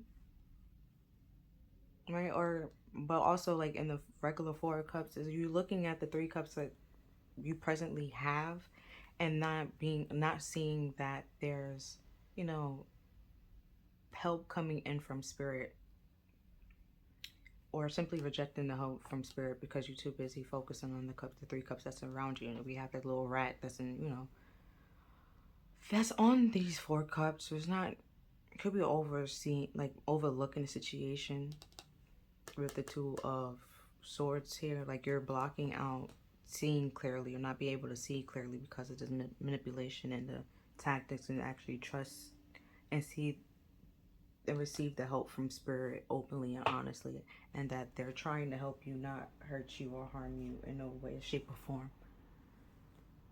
And at the bottom of the deck, we have 2 of Cups, which is pretty much 2 people coming together that have like similarities in conversating and communicating, like underneath that. And then we have the 8 of Pentacles. Wasn't I talking about that with the 3 of Pentacles? But yeah, so it's like, but then the 2 of Cups could also, like what I say, like the 2, we had 2, it's balanced. Could be like things need to come to balance and they're not in balance. The spirit trying to help bring things into balance. Because 2 Kings here means like working together and stuff like that, or coming together, teamwork. And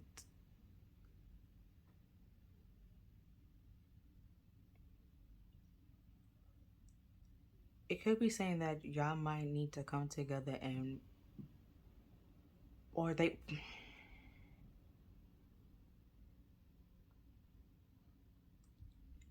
like y'all 2 together working together,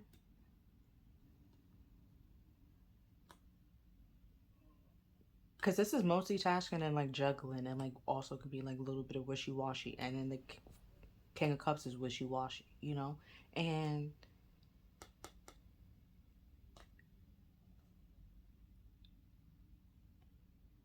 you could be trying to block out the wishy-washiness to have something stable, to solid and grounded.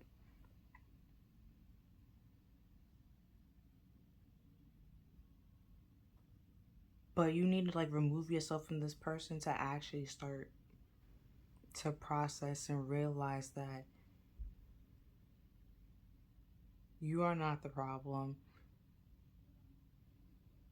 If they're a narcissist, it's like, it's just how they are, okay? They, like I said, they have to go to therapy. They're supposed to go to therapy, supposed to talk to a therapist and legit, get help and seek help so they can have stable and solid relationship with people, and so they don't have to like manipulate and stuff like that, but they will have to want that and actually be truthful and be honest and don't be wishy-washy and stuff like that, and be controlling and materialistic, and feel like that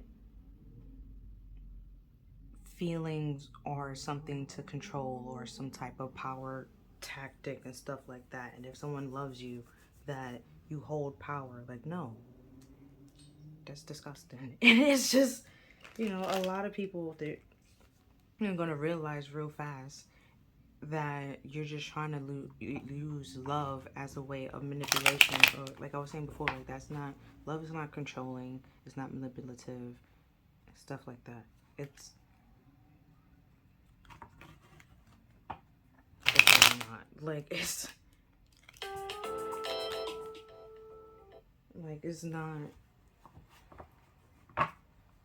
Love doesn't make you want to say ill or make you feel like a disgusted face. It's just, it's not gaslighting. There's no manipulation. There's no controlling aspect.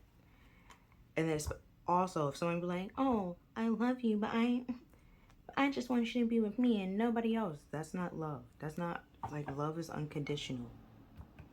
There's no conditions to it. Like, you don't have to be with this person for them to love you. You don't have to be with, no, they will literally want you to be happy with or without them, with them there or not there. When you think about it, like spirit and stuff like that, or your ancestors, they are around you. Why? Because they loved you unconditionally. They want to help you. because they loved you unconditionally. They didn't care if they was alive or dead. They was going to be here to help you and support you and look after you. That's unconditional love. If, you know, they simply died and be like, you do you, and just never help you, never like anything like that, now you simply know that that person didn't really love you and stuff like that. That's not unconditional love. Or you simply do one thing and they be like, I don't love you anymore, and it's like, that's that's not like unconditional love. Like, you do one thing and they try to like reject you or block you out. That's not love. Like, you can't be yourself and they love you for who you are and who you truly are and stuff like that. That's not, that's not love. That's not unconditional love, nor is it, it's just not love, okay? And we have the Queen of Swords. And she like speaks the truth, acts on the truth. She holds, the Ace of Swords, which is Archangel Michael's sword of truth. So, she has a sense of clarity, only acts when she has that sense of clarity. Also acts only a lightened self-interest. If it doesn't benefit her in any way, shape, or form, she's not gonna act on it. Nor she's gonna like, if it doesn't make sense to her, she's not gonna do it, okay? And she would just cut it out with no, like, cold, swift detachment, like, real fast. She doesn't put up with things that she doesn't have to put up with. She will simply block it out, close it out, be like, yeah, no. Like, this wishy-washy back and forth, hot and cold, she will block that out. She don't need that in her life, okay? And then we have justice. What I was talking about, blocking things out. You don't need it in your life. Justice. Bringing things into balance with the two, right? Having a sense of clarity. So both parties feel like they was represented and they was heard, and can walk away saying like that it was fair for both. And let's say like you got broke up, right? But sometimes with justice you get a divorce, right? In the justice system you can get a divorce. As much you can hit the camera. You can get married. Because we have the Two of Swords here. Let's say y'all got a divorce. You blocking each other out and separating. And that's what's fair and what's just in this situation. Because somebody's individuality and happiness would have, like, in the situation, would have, like, continued being drained, sucked out of them, and would have become miserable in a situation where they don't need to be. So you see what needs to be cut out and what's fair and what's just for you, and you act on that. Like with the Queen of Swords, like, she has high morals and she act on those high morals and only, act on the truth and speaks the truth and stuff like that. Just the same way, well, the justice system's supposed to be. And blocking out what's not fair, what's not just, and not acting on it, and not even being bothered or worried about it. Speaking of being bothered and worried, we got the Nine of Swords. Like I was just saying, she's not being bothered or worried about it. She's cutting it out and walking away from it and blocking it out. And at the bottom of the deck, again, the Two of Cups.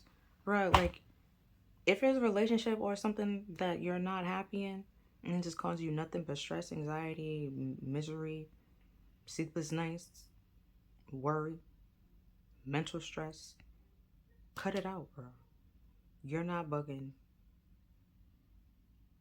With the whole narcissist, they could be gaslighting, could be manipulation, and making it seem like, delusional.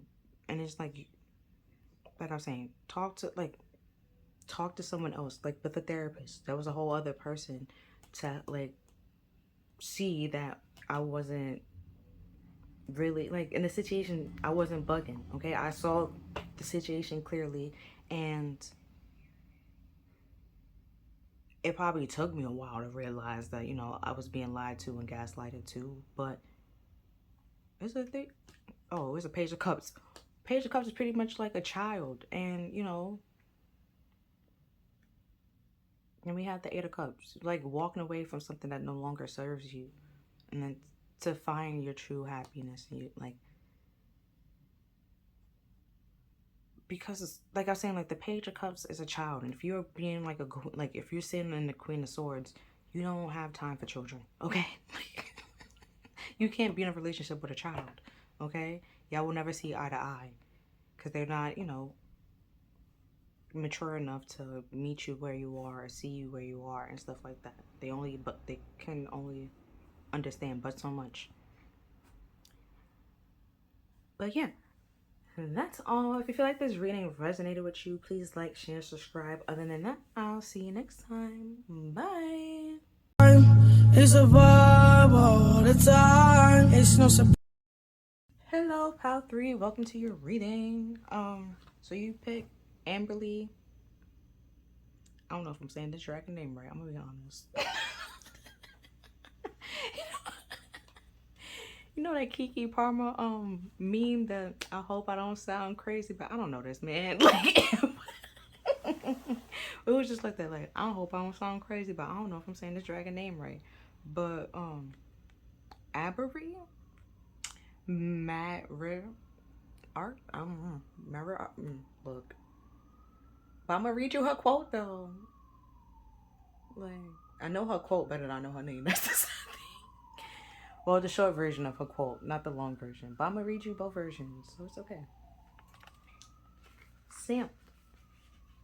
She states, "It is time. Well, the time has come to release the chains that bonds the continual pain from your ancestors, which has passed down from generation to generation. You do not need to own this, as it is not yours, and it never was your pain to bear." She's also said, "I will guide you to discover the best way you can heal and leave this pain behind of your ancestors. Old family wounds only fester on a deeper level if not acknowledged and released. They serve you no purpose in your journey now." Now, the short version of her quote is, "I will guide you to discover the best way to heal." You see, I know, like I know the short version better than I know the actual long version. But yeah, so we're gonna look into how you can recognize your needs. A couple of questions we're gonna look into, or something that you need right now, something that you can do to facilitate your needs. How can you better recognize your needs? Something that you need to be more aware of. How can you better communicate your needs to other people? And you know, she said that she's here to help you, let's say, heal generational curses or like generational wounds that need to be healed and let go. You know, because it's not your cross or your pain to bear. And you know, somebody got to heal it so it doesn't continue at some point in time. And it might be you. And it could be like, you know, very hard to just break a generational curse. But maybe, you know, you're capable and able to do it. But it's like, once you do it, you don't have to continue carrying it. You can, you know, it's not, you don't have to. And then we have the Fire Chalice. And this is from a different deck, which is pretty much, you know, could be saying like it's time to burn whichever you need to burn what you need to burn. It might be time to sit and just simply look at fire, and you know that helps your third eye activate it pretty much. So it could help you receive more messages or clearer messages, accurate messages if your third eye is blocked.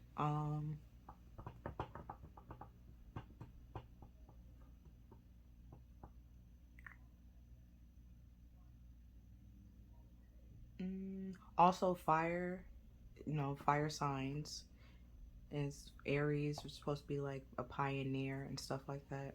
You know, it's like pioneer energies and stuff like that. Also, you know, fighters and wars and stuff like that. And there's Leos, who's supposed to be like the center of attention and like the party goers and leadership and stuff like that.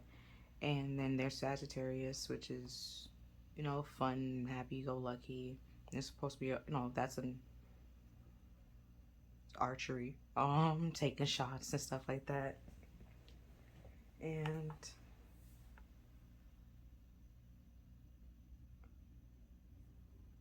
it could be saying that you need to take action on something and you're not taking the action that you need to take.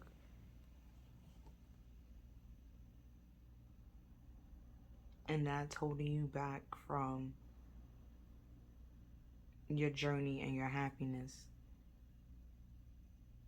And it's time to heal that and walk away from what was not yours or no longer serve you, to find what does serve you.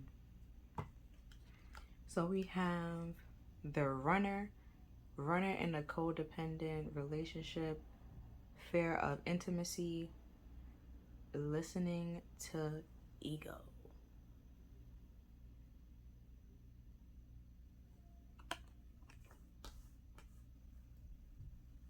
Oh, so with the runner, if it's like a twin flame situation, another reason why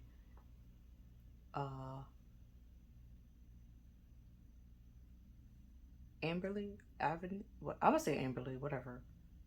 Averly, you know who I'm talking about, okay?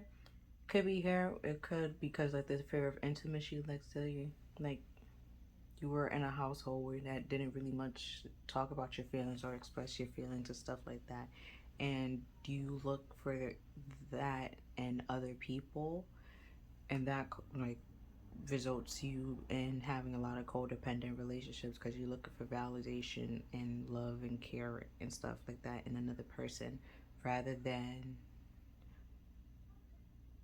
oh, JK, that's the chaser, this is a runner. The runner, fear of intimacy, they don't want to talk about their feelings or feel vulnerable, so they rather run away from it because it makes them feel weak rather than seeing and understanding like it's okay to have feelings. Everyone has feelings. It doesn't make you weak having feelings or asking for help, or you know it doesn't make you weak, nor does it make you strong. It's okay to have feelings and process those feelings. It's not okay to listen to your ego and run away from people and like run away from people and ghost them because your ego was hurt or your pride was hurt in the situation. Like that person deserved, whoever you ghosted or run away from deserved clarity and closure in the situation. And then they will get that sense of clarity once they realize at some point in time that, it wasn't them. It's just you have a problem with processing your emotions and dealing with your emotions and dealing with other people's emotions. And can't have a steady, solid relationship without emotions unless it's all gonna be superficial and like fluff and all surface. And at some point in time, you're gonna want something deeper that means something. You want something like a meaningful relationship, but you can't have that because you're gonna run. Because you're scared of emotions that you need to process and heal from. And it could be like something like in your past from like, but generational here, like something that could be like passed down for like, let's say, I don't know. What popped in my head, like, let's say like your father wasn't around and now you have a kid, and like as a result you're not around for that kid, just like how your father wasn't around for you. Like maybe it's time to stop that and be around for that kid, like break that curse. So that kid, like the kid that you have, won't turn around and do the same thing to the kid that you did to them, because it just continues. Now that kid gonna turn up, like end up just like you ended up with the same problems that you have with that father, like just be passing it down and passing it down. Just stop and realize that how this affected you and how this made you feel rather than running from it. And then we have sunglasses, watching, looking, stalking, gaslighting,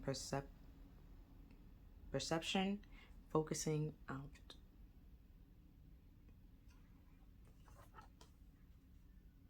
So rather than trying to pretend like everything's okay and running away from it, actually face it and acknowledge it. Like I was trying to say before, and stop it.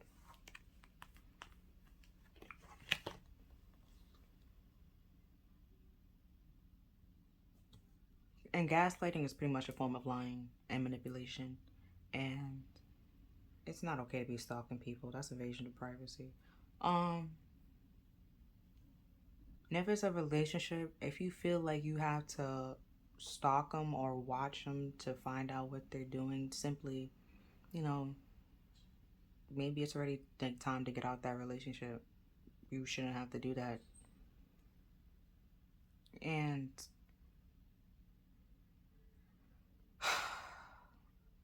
but if it's like a codependent relationship, you feel like you need this person and this person feel like they need you, but then y'all don't need each other. Y'all want each other. And your needs are being met in that relationship, and you just, staying stuck in something. Hold on, car fell. You staying stuck in something that you don't really need to be in. Because you don't want to be by yourself. You don't want to be vulnerable or be alone. And it's just like,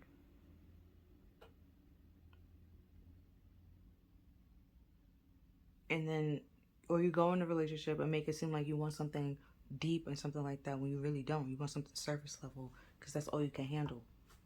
So say that. Like, rather than, trying to make it or put on the show that you want something that you really like, something long term and meaningful. You just want something superficial and quick. Okay, so we have humor. I choose to focus on the lighter side of life.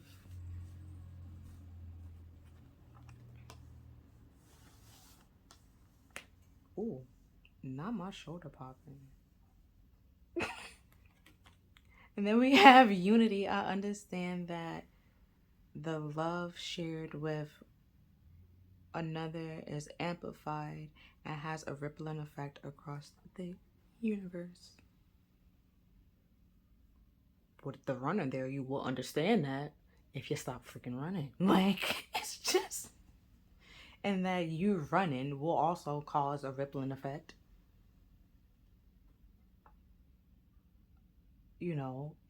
In the universe. Like, now, let's like say the person that you ran away from and you ghosted. Now you left a sour taste about love in their mouth because you couldn't deal with the fuck you need to deal with and deal with your emotions like a grown person. You'd rather be a child and run away from them as if you're not able or capable to process them and figure out what the problem is and what you need to speak and like what you need and communicate your needs and stuff like that. You'd rather just keep it light and joke about it and make it seem like everything's okay when things are not okay. Okay, there is a war in Ba Sing Se. Okay. And then we have commitment. Your dedication. Did I show you this card? Yeah, I did. Okay, never mind. Then we have commitment. Your dedicate yourself to your belief wholeheartedly, knowing that love is the essence of your very being.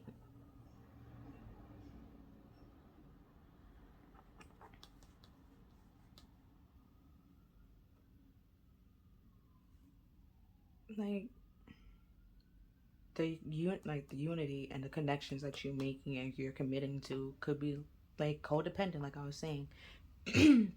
And feel like you need somebody, right? Because you're lacking things within inside yourself, and it's just like when you simply can give those things to yourself, you wouldn't. You try to find it in somebody else, and then realize that, like I was trying to say earlier, with like a twin flame situation, there's a runner and there's a chaser. Where the runner situation is ego and not wanting to be vulnerable and speak, about their emotions and say what they need to say, and be open and vulnerable and speak about their feelings and emotions that they have.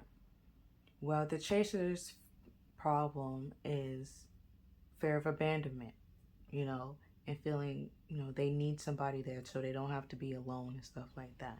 So they won't have any problem with this person running away from, well, they have a problem with the person running away from them, but they will continue chasing this person because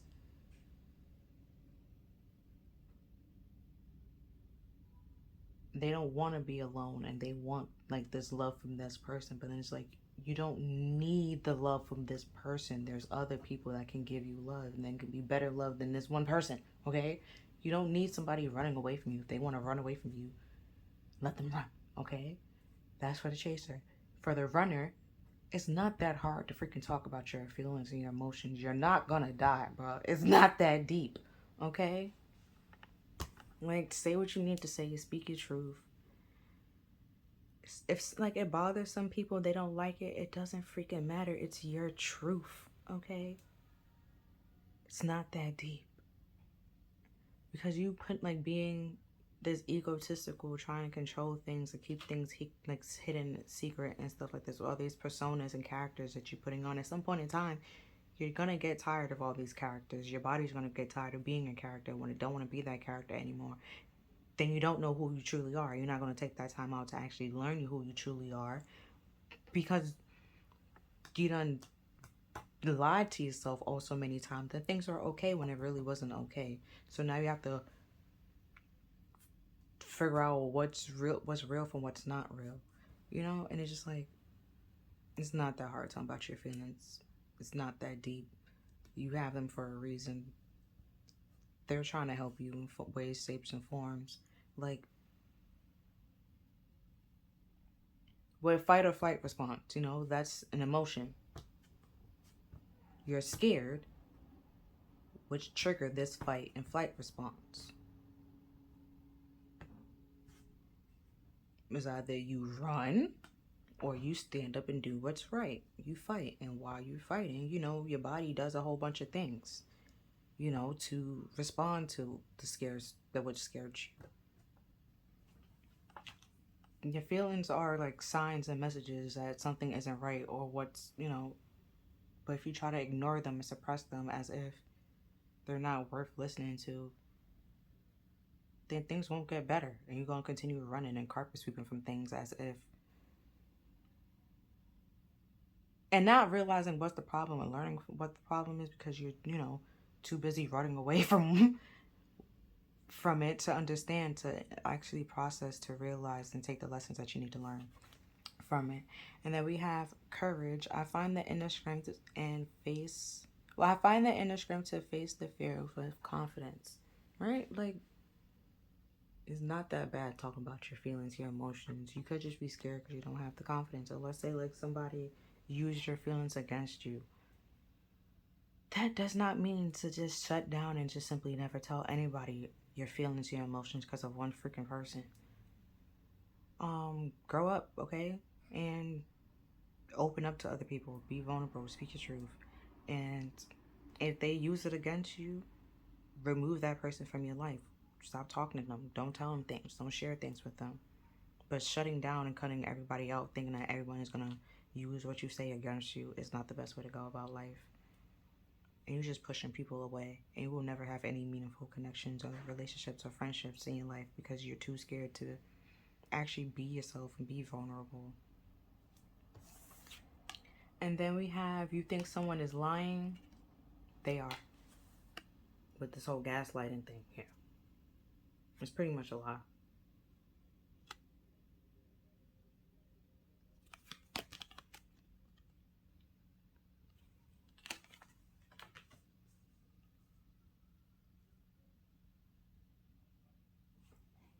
And then we have, you are talented and fucking amazing. You see how you got the little burn right here? I know I kept saying there was a candle mishap. You know, yeah. This was one of the cards I was able to save in the candle mishap, so don't judge it. So we have, the world needs your power, use your voice. Wait, the world needs your power, use your voice. Don't wait, use it for dumb shit. Alright, so with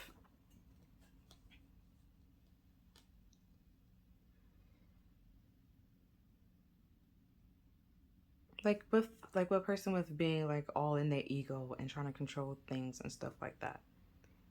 even if you tell them the truth and speak your actual truth, they might try to lie and flip it to make it seem like, there is no problem, or that they are telling you the truth and that things are okay. And it's just like,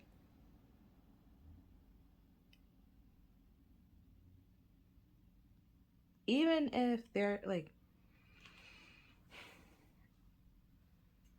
like people that's like liars and just like lie for no reason, like pathological liars. They would like, they tell you something and then you don't know to whether to believe it or not, but you just be like, okay, and just continue living with your life, like, and not like thinking about it or second guessing it anymore. You just like be like, oh, okay, yeah, that's cool, and just continue on with your life. That's fine. That's cool. Don't waste your time or your thoughts or dwelling on the situation, because you don't have to, you know. And if it is like a twin flame situation, everyone has a twin flame and they have different lessons to learn. And it comes in at different times to help people learn different lessons and teach them different lessons at different times.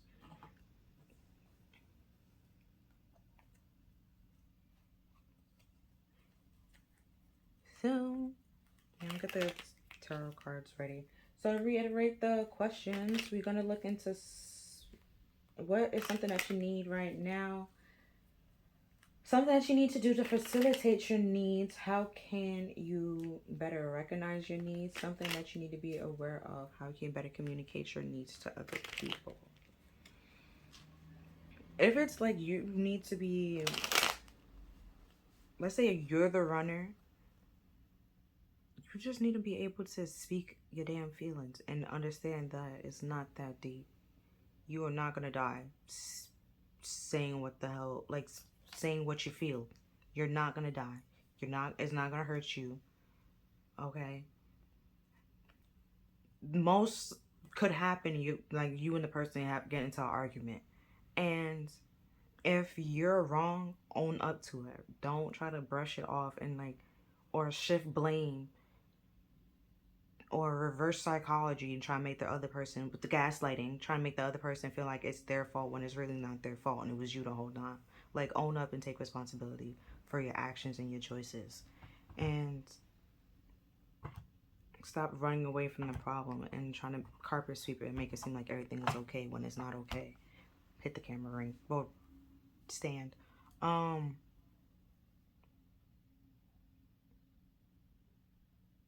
Or if you're the chaser in this situation, you have to realize that the runner has some problems with being vulnerable and speaking their feelings.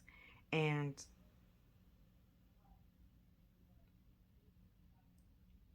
it's best to realize and understand that if somebody want to run away from you, let them run. They will regret it. Okay? Pretty sure there's other people that will not run from you that actually want to be in your life.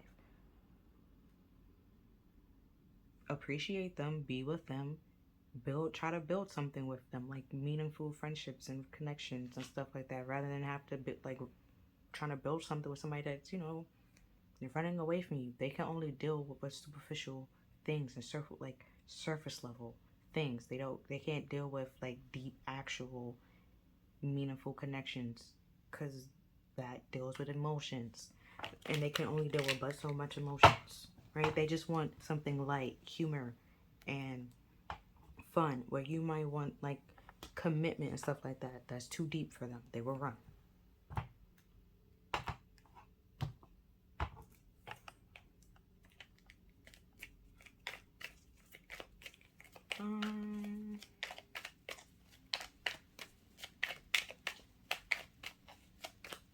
And they could say that they want, marriage and all this stuff with you, and that's okay and that's fine. That could be true, but they are not ready for that. So you staying with somebody that's not ready for it and don't know when they will be ready or if they will ever be ready for it, is just simply keeping you stuck and stagnant and putting your growth and your like process on hold, and you chasing this person and holding up the line for people that actually want to love and to like care and get to know you, you know, and you know, just let this person go, leave the door open for them if they want to come back in, and actually when they learn to deal with their feelings and emotion, to actually be able to communicate and talk about them, you know, the door be open for them to come back in whenever they need, whenever time is ready. Or let's say like you stop chasing them, you let them continue running, and you start growing and learning that, and understanding that you're so much better than somebody that's, you know, want to run away from you, and you start learning to love yourself more and care for yourself more and have more meaningful and loving relationships, and you realize that you don't even care for this person anymore, you don't want this person in your life anymore, and you don't want that relationship in your life. So when they do come back, probably the most they could be is like a friend or an associate, or it's like that person you dated one time, you know. It's like there's different levels, you know, different things. But the first card that came out was something that you need right now is the 8 of Wands, which is like unexpected movements, you know, and it's like fast pretty much. But it could also be like communication, and like unexpected communication out of nowhere,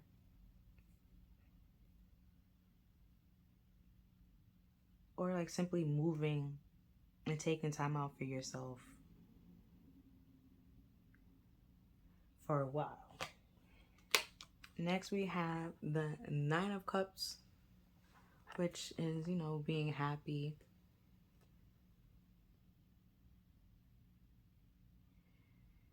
like emotional fulfillment, you know, personal emotional fulfillment, feeling happy and pleased within yourself and your situation. Because this is like something that you need to do to facilitate your needs, is realize that you, with the fire here, like you need to take action on things that make you happy, and not doing that will cause you like to feel unhappy and unfulfilled and stuff like that. And then like let's say you do like one thing that like scares you, right? Or like adrenaline rushing, and then you got that little spark of feeling alive again, and at some point in time you know you've been numb to something so long that you just continue, you know, become like a little adrenaline junkie. It's like no, you know, we gotta manage it, okay? um Rather than simply act like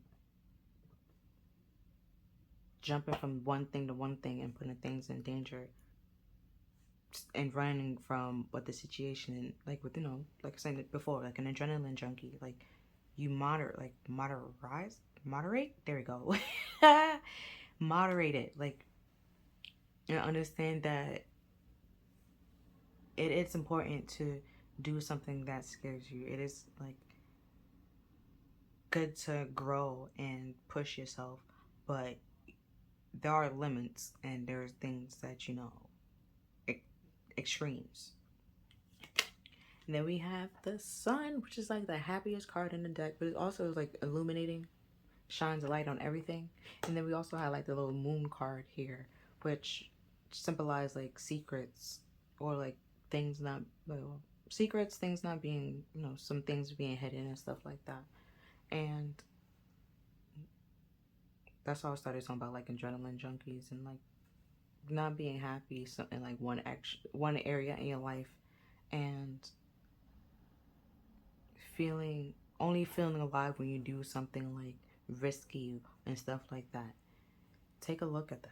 You need to shine a light on that. Why you only feel alive when you're doing something risky or something dangerous? You know, hold on, my nose itch, my bad, and I hit the camera. God damn.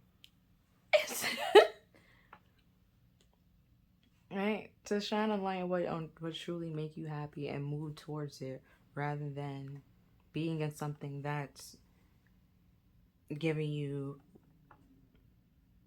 like an adrenaline rush. That's not real true happiness, and it dies down at some point in time, which is why you jump to something else and be very impulsive and could be spontaneous and stuff like that. Like being impulsive and like spontaneously impulsive and stuff like that. And doing risky things rather than simply acting on things that's actually truly beneficial and making you actually like happy, genuinely happy. Oh shit, we have the strength card in reverse, and I don't have reversals in this. Well, I don't really do reversals in this deck, but I don't even know when this card got reversed. But the strength card reverse is like pride and ego, and we had ego here already. So it's just like feeling like you don't have the strength to take action on your happiness. And then also the sun card is a Leo card, so you have 2 Leo energy here, which is 2 fire, and wands are supposed to be fire, so your actions. So it's just like you're trying to control the situation out of pride and ego. It's not really give you a false sense of happiness rather than true happiness, which is the sun, and it's shining a light on that, and you're rather than acting on it and moving towards your actual happiness, you probably could be trying to control the situation and control and gaslight yourself and or people around you to thinking that things are okay when it's really not okay. And at some point in time, that's gonna come out. The truth is gonna come out. That is gonna be like, yeah, things are not okay. Things are not as it seems. And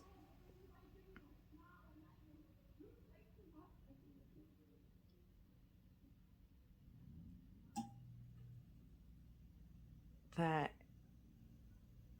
like, the truth, you can't control the truth. Like, the truth is the truth. You can't manipulate the truth into anything else other than the truth. I mean, you can tell a lie, but when the truth come out and it makes sense, there's nothing you can really do to try to control this story or the narrative and stuff like that. The truth is gonna be out there. People want to see the truth, and they can see through this fake, phony facade that that you, or through this persona and like that you are, and realize that that you don't really have like strength and confidence within inside yourself to, or like the courage to do certain things and like stand up for yourself, because you don't feel secure in yourself. So if you don't feel secure in yourself, you don't really feel secure in like certain relationships and stuff like that, or you don't feel secure in relationships because you don't really feel secure in yourself, and then so you try to control and manipulate and stuff like, and it's just like it's get exhausting at some point in time. And or once they see through it, right, see through your tricks and like and realize who you truly are, and see through the tactics, you could run, and that could be a so unexpected thing. Because before, didn't I say something about ghosting? That could be unexpected. You just randomly like ghost them because they see through this facade and ego, and well, this facade that you put on, and your ego got hurt and bruised, and rather than dealing with the truth, you just ran. And that as a result, that person might feel like they either did something, or either said they, it's just a problem, right? They put that person in their head, whoever you ghosted, in their head, and make them second guess and all this other stuff. And it's just like it was you not being able to realize the truth and acknowledge the truth and act on the truth and stuff like that, and owning up to it. And then we have the Knight of Pentacles, Son of Pentacles, which is the second slowest energy in the deck, right?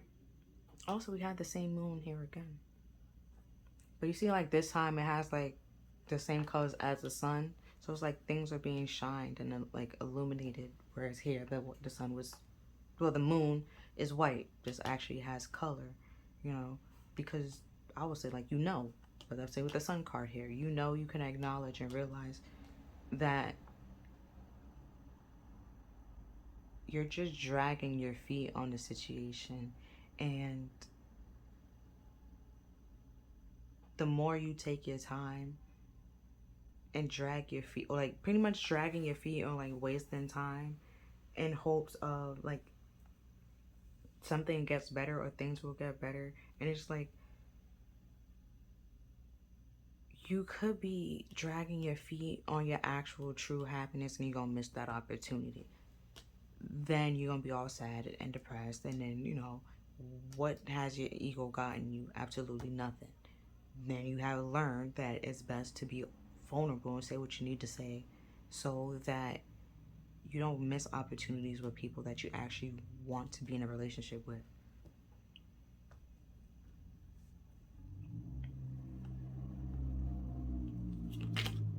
And next we have the Four of Wands. Something about wanting to be in a relationship with. Because the Four of Wands is two people coming together, building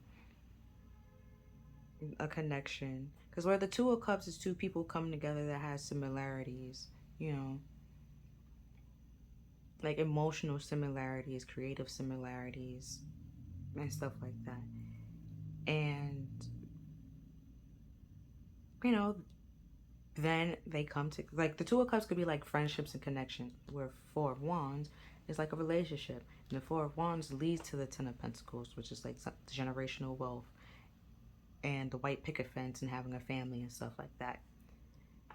So it's like you're dragging your feet on your actual true happiness and having a solid relationship with somebody because of your pride and ego. And then the more you, like, let's say you wasting your time and you dragging your feet and you miss out on the person that you really want to be with because of your pride and your ego, you will have to take that responsibility and deal with that and accept that, you know.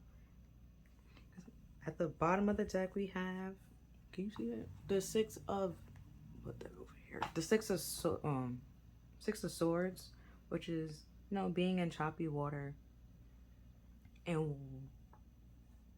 trying to go to calm waters. So, you know, things could be choppy right now because your damn ego, and not putting your ego down and realizing that you. Oh, and this is the third slowest energy. So you went from the second to the third slowest energy. So, you know. Oh, and then we had the Lovers. So it's like you, and we also have the rainbows here. And it's like the Lovers could be like actual, like a love relationship, and or it could like choice, right? You making choices based off your egos and superficial things that can make things choppy and rocky because you just trying to satisfy your ego rather than finding things that actually truly make you happy. You doing things out of pride, ego, and superficial things like reasoning and materialistic reasonings, right? Rather than building something meaningful and solid for yourself and dragging your feet on your actual true happiness.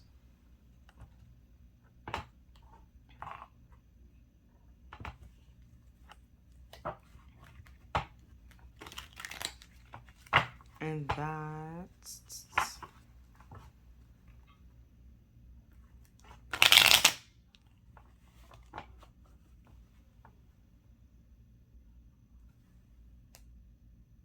Okay, real quick, I'm going to do like the numbers because I don't know why I just felt the need to do numbers.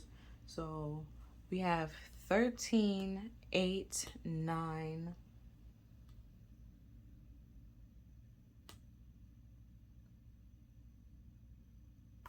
19,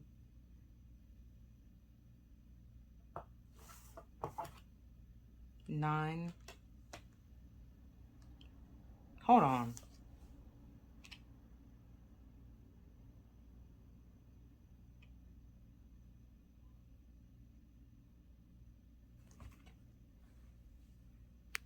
Okay, JK. This shrimp card, y'all don't look at it, so y'all know I'm not bugging. You see how I got the 10, right? And the 1, that's 11. So, don't come for me. So, we can do this again. 13, 8, 9,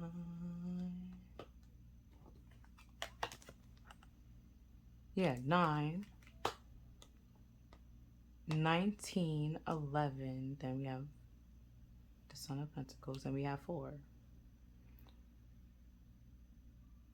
So 4, this was 19, 19, that's 10, which is the ending. 9's supposed to be all about releasing to get to the 10 and endings.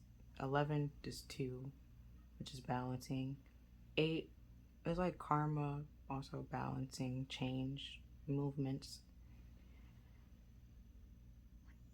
And so that was 13, and that's 4. 4 is all about like stabilities and support.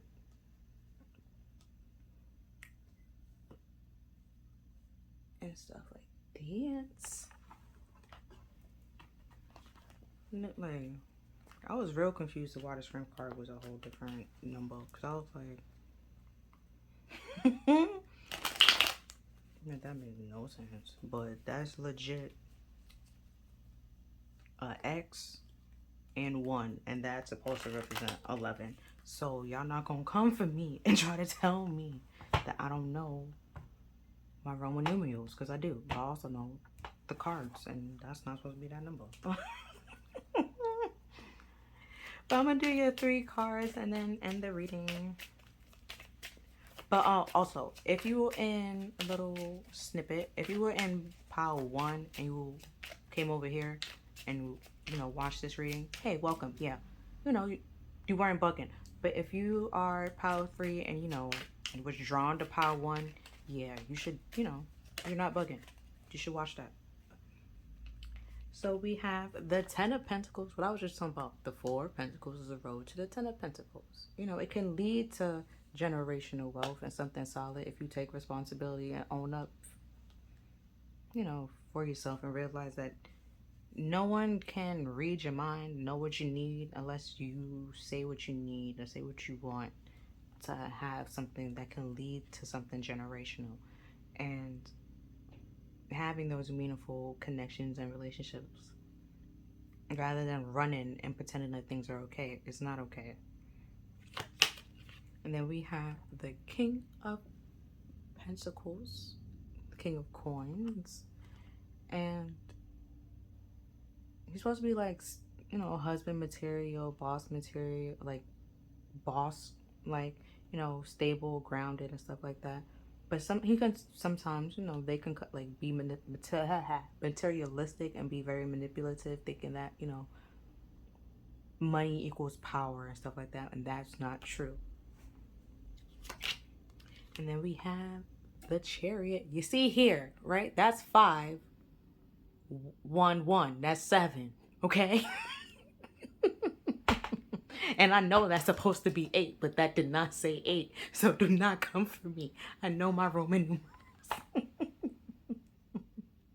Like, the Chariot was supposed to be like determination to have a victory, right?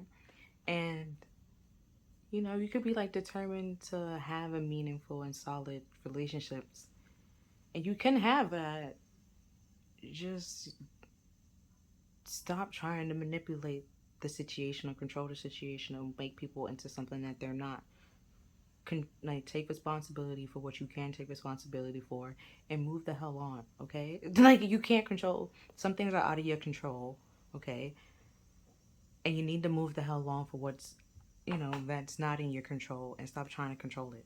And let it go, let it flow, okay? Now at the bottom of the deck, we have the 4 of Cups, which is, ooh, 8 of Swords wanted to peek out. The 8 of Swords, you know, self-betrayal, overthinking. And, ooh, okay, so it could be that you're gonna, because the 4 of Cups, you're too busy focused on, like, the present, like, things that's in front of you right now, and not realizing, like, help from spirit. Or accepting the help from spirit, because you're too busy focusing on the situation in front of you and not being able to see clearly because you're overthinking it so much. And that could be why things are being it's getting choppy and hard to see clearly, because you gotta bring that bring down that ego and realizing how that ego is, you know, not helping you. Like, you know, like, I think I didn't post the reading or put the reading up yet, but in one reading I was like, you know, something about an ego death, and some people will say like an ego death that's not really beneficial in this heart, like, and stuff like that. You don't really have to do it, but it's like understanding that your ego is a part of you. You will like always have an ego. Even Buddha has an ego, right? And like, it was Buddha, and I forgot the name of his ego. He even said like it's important to sit down and talk with your ego and communicate with your ego and stuff like that. Like, it's trying to protect you, but it could also hurt you, and like while protecting you, like, you know, in forms of ways. And you have to realize that being egotistical and trying to control the situation and materialistic and not being willing to take responsibility for your actions or your emotions or what you're doing, like being impulsive and running away from things and stuff like that, is gonna cause you to feel rejected, and then pretty much cause people to reject you, because if all you're doing is running, it makes no sense to speak their truth or express to you or say what needs to be said, because you're just gonna run if that's all you're doing. You know, it's given Forrest Gump, I was running. That's all you do is just run. So it's just like, what's the point of communicating and stuff like that? You want to have a victory, but that victory is choppy, and it's a false sense of victory and a false sense of hope. No, not false sense of hope. It's like a false sense of victory, because it's being sabotaged and controlled, where it's not an actual true victory where you can have something solid, meaningful, and long lasting. It's just superficial and fluff and materialistic, where, you know, that's not meant for you. You like, what's under this?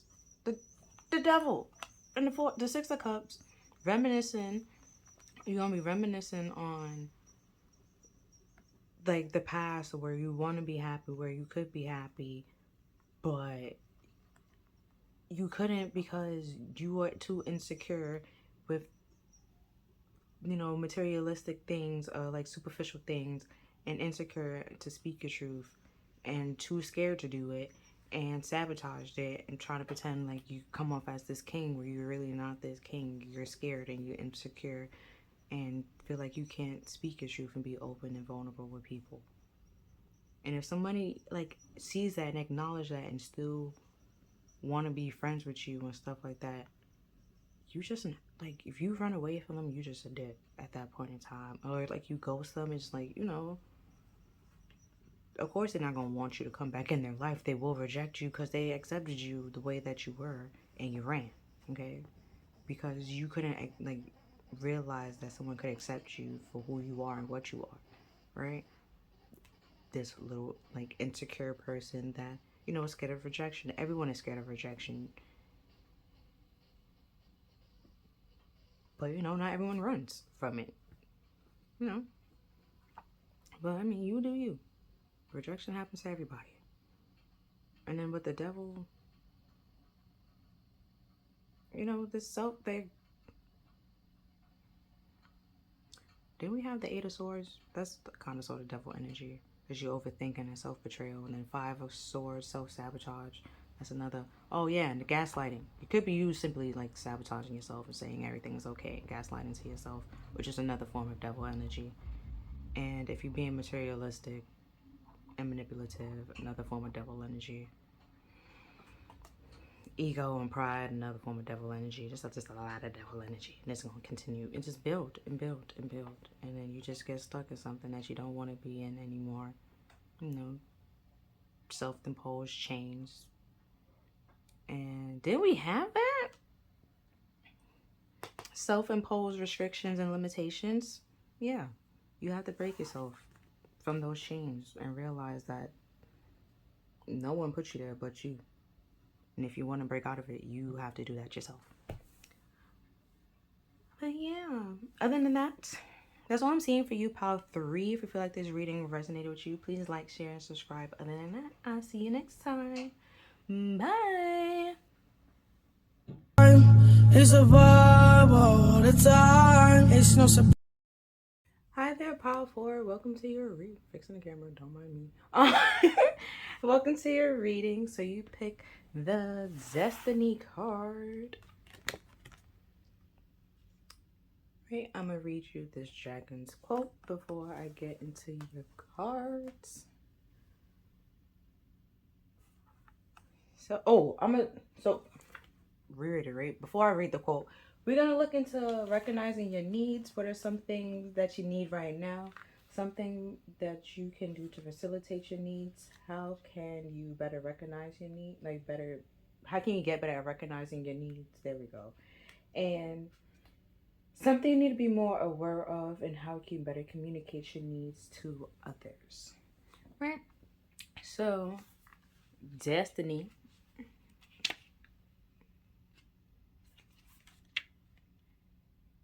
Okay. She says, if you want change, you need to be that change, not wait for others to do it for you. You do not need their permission to live your life your way, nor can they absorb you from your responsibilities. It is your life, your journey, your path. You walk it your way.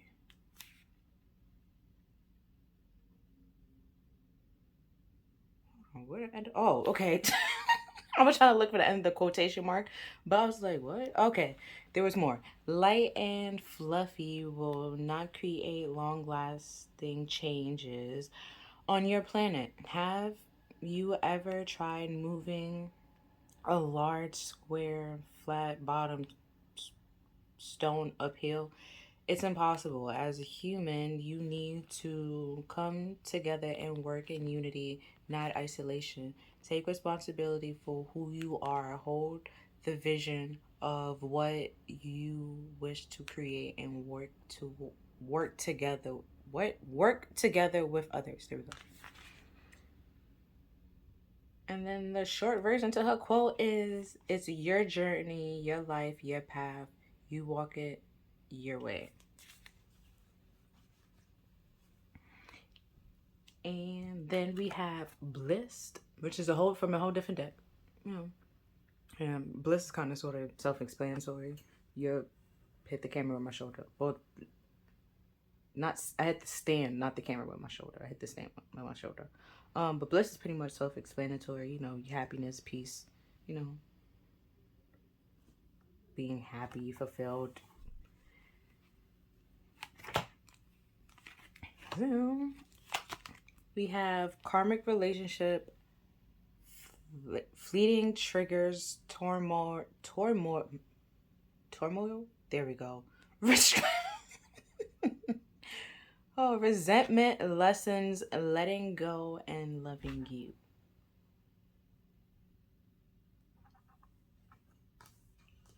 Couple of things about it, because they be like twin flames, soulmates, and karmics.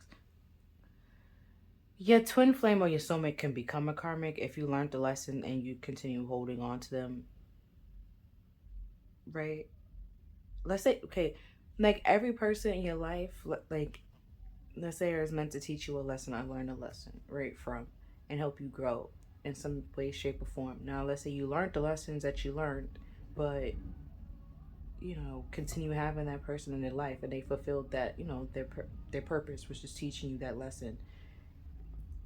They can become karmic because they serve no other purpose other than teach you that one thing.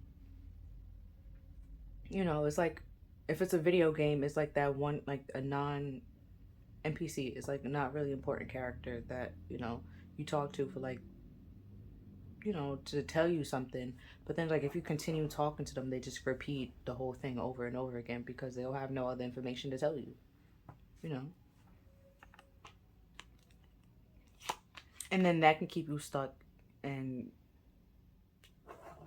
because if you continue talking to them, there's no new information for them to tell you. You could just, you sitting there and wasting your time talking to something that you don't really need to talk to, or being in something that you don't need to be in. And we have passion, intense chemistry, liking each other, having fun. So like I was saying, like it could have been like a twin flame or soulmate relationship that, you know, you learned the lessons that you need to learn, take away what you need to take away. You don't need to be there anymore, and move on. Or simply with the whole karmic situation, it could be like somebody that served absolutely no purpose and you just liked each other, and you trying to make this person like have purpose or have a meaning, and their meaning or their purpose was, you know, just passion, like something superficial, something light, and you're trying to make it into something that is not. Simply let it go. And then we have kisses, unconditional love, giving and receiving affection, falling in love. We could be falling in love with a karmic, and then that's just going to lead to nothing but heartbreak and destruction, because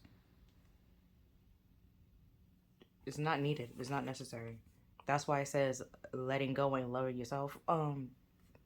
Because that situation is just, you know, something quick and fun, meaningless. It doesn't have any purpose. It doesn't teach you anything or show you anything. And it's like when you realize that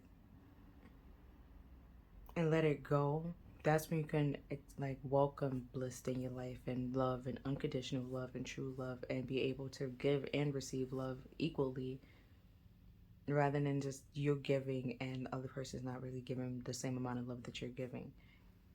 And love is more than just, you know, passion and sex and stuff like that.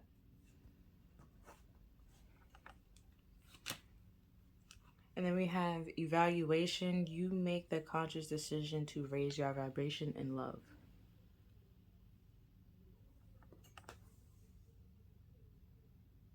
Right? You have to see and figure out if this person's a karmic or, you know, something meaningful or not. And like I was saying, like a soulmate or like twin flames, they can become a karmic if they serve their purpose and you're continuing to like hold on to them, and they have no other purpose to fulfill in your life. They have nothing else to teach you. Let them go teach somebody else the lesson that they taught you, and be somebody else's lesson and or blessing, because they were just your lesson, okay, not your blessing. Let them go and find your true happiness and live the way that you want to live, because like this was just something that was supposed to be light and fun, and you trying to make it into something permanent when it's not meant to be. Which could be like why if like things are like not working out, or like mishaps and stuff like that, it's like very hard for y'all two to come together, communicate and stuff like that.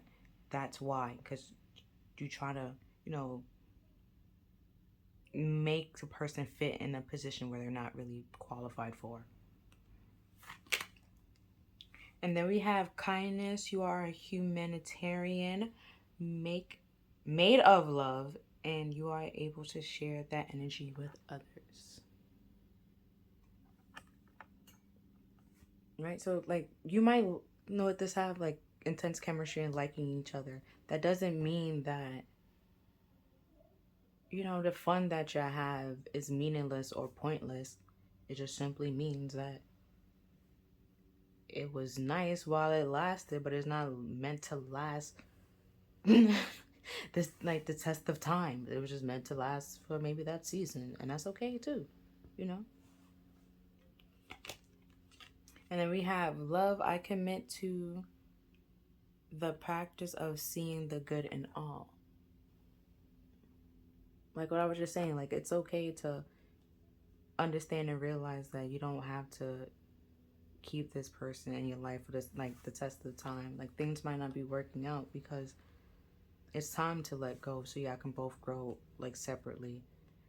Like I was saying, you already learned the lesson. They have nothing else to teach you or show you let them go so they can be somebody else's lesson and or blessing. There's like, it's time for them to go teach somebody else, or simply learn the lessons that they need to learn. Like, y'all, let's say y'all both needed to teach each other something and y'all did that. There's no point for y'all each other to be in each other's life anymore. You can still love them and care for them and stuff like that, and be nice to them when you see them in the street. Be like, oh hey, how are you doing? And da da da da da. But you don't need to have them in your life every day and talk to them every day, see them every day, and make it like a priority to do that, you know? And that's why you can have like the turmoil and feeling triggered, because it's time to let them go so you can grow, so you don't resent them and feel like living in something that you don't need to live in. And because, you know, like I kept saying, you already learned the lesson. There's no need for you to be in the, like, to continue learning it or be here in the class while the lesson is going on, since you already learned it. You're not learning anything. You're just simply, you know, being bored, wasting your time relearning something that you already learned, where you could just leave and go learn something else or apply what you just learned and stuff like that. And then we have virtue. You acknowledge your loving spiritual abilities that encourage others to grow. Like I was just saying. And then, like, let's say, like, you learned the lessons, right?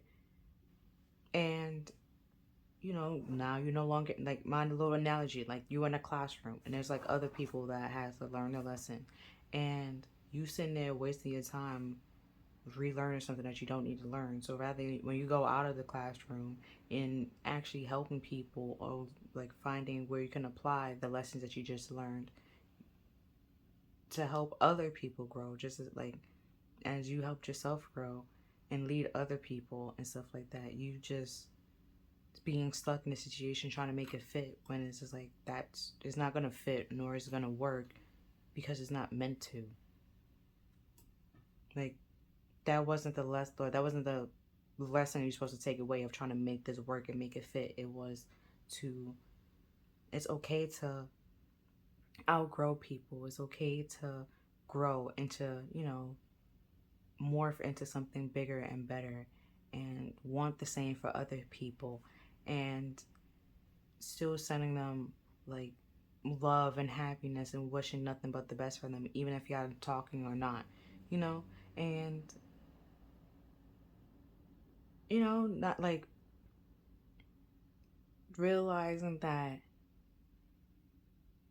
let's say, like, y'all was friends, right? And y'all just slowly, like, drifted apart, and, like, there was no problems or no beef or anything. That doesn't mean that they didn't love you or that they didn't care for you. It just simply means, like, you know, y'all, life happened, y'all grew apart, and that's okay. You can still, like, send them love and care and genuine, like, I still want the best for them. But it's just like the lessons that y'all learned and the things that you took away from that situation, they don't need to be in your life for you to, you know, appreciate those lessons and learn the lessons and stuff like that. You can take what, you know, the little knowledge that they give you and move on with your life. Then we have take a fucking trip, go see some shit, don't do something new, talk to people cooler than you.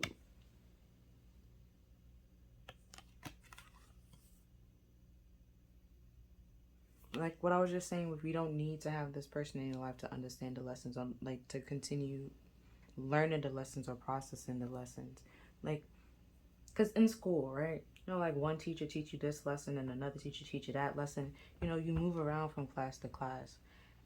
You don't stay in this one class and learn this lesson even when you're ready, like, finish understanding and processing it, and don't go to the next class. No, you go to the next class, learn the next lesson, and then apply it, you know, like with the tests and stuff like that, to make sure you understand it and you got it. And if you didn't, you know, getting help and seeking clarity to understand it a little bit better and a little bit more. And we have shame, regret, and guilt. Those are just bullshit. forgive and let that shit go. So with that resentment, right? In this karmic situation, it could be because you learned the lessons that you already need to learn, and you're trying to make something be something that it's not. Like,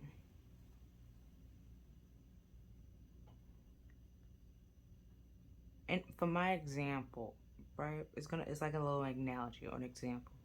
Let's say you're trying to build a machine and you need, or let's say for like, if you know, like nut, like screws and bolts and stuff, like let's say that you need, you know, like the regular nails, how they have like the four, right? And let's say you only have like a flathead, right? And you're mad that the fact that you don't have, I think that's like a Phillips head. I think that's what it's called. Don't come for me if it's not, right? And you only have a flathead, and you're mad that the flathead won't work for like this Phillip head thing. And it's just like, it's not meant to, you know. The Phillips head is meant to, you know, sometimes it does work and sometimes it doesn't. And that's kind of sort of like with the situation. Sometimes it works, and it's okay for like to work with a Phillips like screw, even though it's not meant for that. It could do it, and that's okay. That's fine. It might take you some time to actually screw the screw. If you had like take you longer than if you had actually had the right screw, like the Phillips screw head, right? But you simply could have gone and got the Phillips screw head, bought one, and then, you know, learn what needed to be learned, rather than being mad that this flathead is a flathead and couldn't do the work that it needed to be done. And it's just like, it's not meant to do that. It's but like, or another example, right? In one show called Cells at Work, right? And it's all about like, it's science-y. And me being a bio major, of course I would like it. But it's like one part of the immune system, right? That it does not suck, okay? It just has a specific job. And if it's not qualified to do that job, okay, then it seemed like it sucked because it can't, it's not its job. It's not what it's supposed to do, you know? So where, I forgot the actual name of it, but like, where's the white blood cells? They can like fight anything and everything, right? This one is only like something like specific things. Like, let's say, I think it's like pesticides, something like that. Like, and that's not like, it, when pest comes, it could fuck it up, bro. It fucks it up with no problem. Where anything else can't, this one thing can. And then everybody thinking like that one thing sucked because it can't do what the white blood cells and I think lymphocytes can do and stuff like that, right? But then it's just like, it excels in this one specific thing because that's what it's supposed to be for. And it's like, of course it's not gonna, you know, seem like it's gonna excel and do great when you get like continue to give it the things that it's not qualified to do. Just give it the things that it's qualified to do, and it will blow it out the fucking park, okay? Like, so it's just like, realize that certain people are good at certain things and capable to do certain things, and some things that they're not capable to do, and that's okay. And sometimes, you know, they can grow and they can learn, and, you know, that's okay. Y'all can learn and grow together. And there's just some people, you know, it's just out of, you know, not, they're just not meant to learn it, or not like they can't able to learn it, comprehend it, or understand it, and that's okay too, right? Like I said, like for me, like I was talking about, I'm a bio major, but I had to take calculus. And I took calculus too, like twice, and all I got was a C plus both times. That just let me know, okay, I don't need to take calculus 3. It makes no sense, because if all I can get is a C plus twice, I'm not gonna get maybe nothing past a freaking C or a D or a C plus in freaking calculus 2 or calculus 3. And it's like, that's okay, you know. I reached my, math capacity. Like this. I didn't need calculus 3 anyways, so it didn't matter. Oh, so, but doubt does not mean to come and ask me calculus questions and ask me math questions. I mean, I could help you from time to time, but don't come to me, okay? But, you know, but if you give me certain things that like I'm great at, I'll blow it out the freaking water. But if you give me something that I'm not good at, and then expect me to like to blow it out the water, I'm gonna look at you like it's just like you the one that set me up for failure. Like, what is you what are you mad at? Like, set people up for success. Set yourself up for success, so you can have happy moments and blissful moments rather than having turmoil and realizing that just like you have limitations, other people have limitations too. And just like you have strengths and weaknesses, other people have them too. You're not different than anybody else, and nobody else is different than you.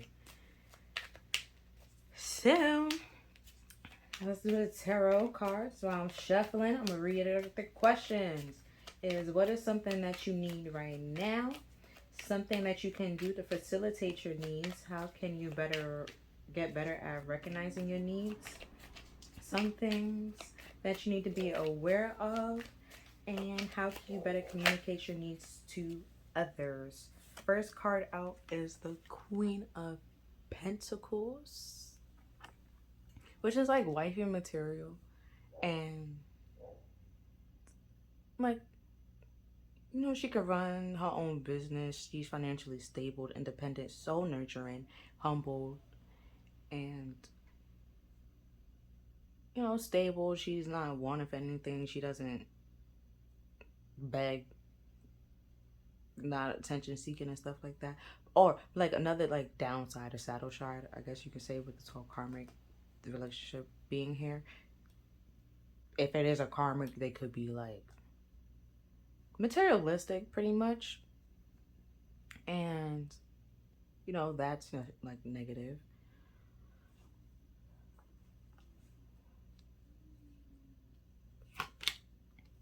Oh shit. So you see that we have the Page of Pentacles, right? And funny enough, the Page of Pentacles is a little fawn right there. So I was just saying before, like they could be like materialistic or like codependent, and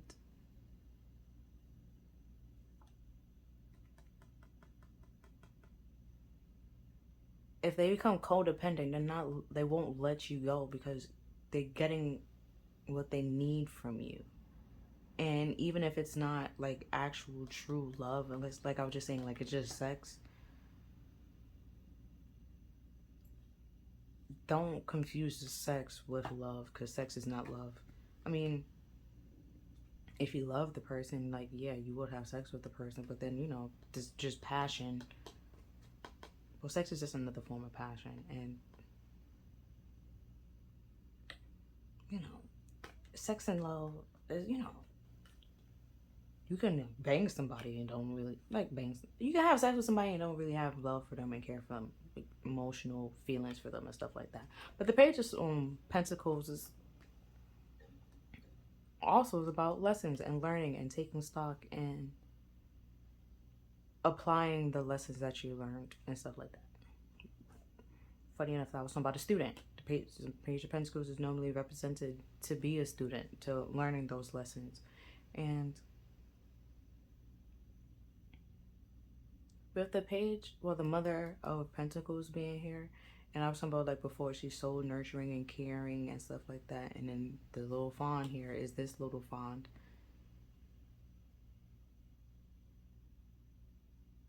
You already learned the lessons that you need to take away from this situation to grow and like to help you grow and like to be something stable and grounded within inside yourself, to find your happiness and to find your bliss, to realize that you know those lessons and apply those lessons and take those lessons with you. Also, I did a reading on the pages, so if you want to find out what actual messages the Page of Pentacles have for you, you can go watch that reading. or find out a little bit more about the Page of Pentacles, you can watch that reading and find out what it's coming in to say or why it's here. But because pages are children, and we have like the queen and the page, so it's like you're nurturing yourself for one, and pretty much nurturing while nurturing somebody else's need. And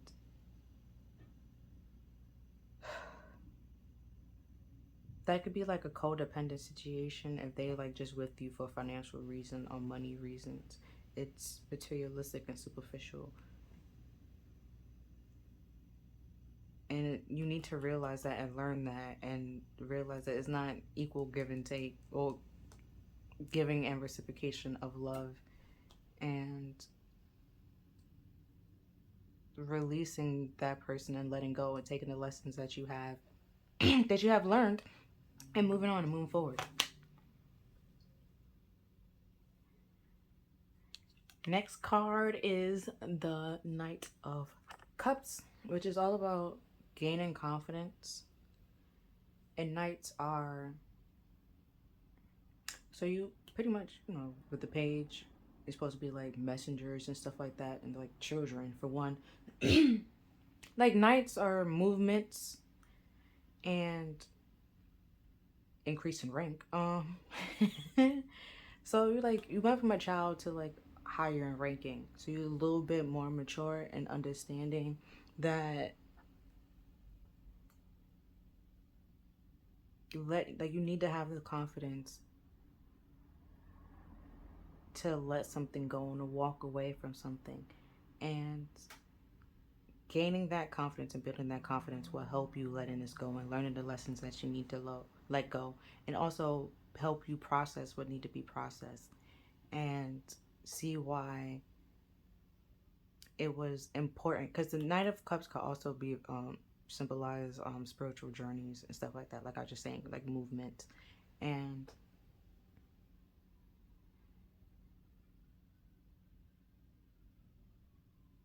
you know, you need to like have the courage and the confidence to speak your feelings and your emotions, to make meaningful connections with people, you know. Then we have the Seven of Swords, which is self-deception. Yeah, self-deception. And this, well, not it's like deception, but you can also be like deceiving yourself. So, and sneaking, lying, theft, trickery, a lot of things. So you could be fooling yourself or lying to yourself that things are okay, and that, you know, like I was just trying to say before, like sex is love and like love is sex and stuff like that. It's really not. Sex is like a form of, like, you don't really need to have feelings for the person to have sex with them. People do it all the time, like all the time. So like trying to combine the two, or be like, oh well, we do this so they have to like me. You could be lying to yourself and deceiving yourself, and that's making it hard for you to learn the lessons that you need to learn and be able to let go. So once you realize that, you know, you don't have to put on this show or facade for anybody, because it's your life. You need to live it the way that you want it, and in a way that makes you happy.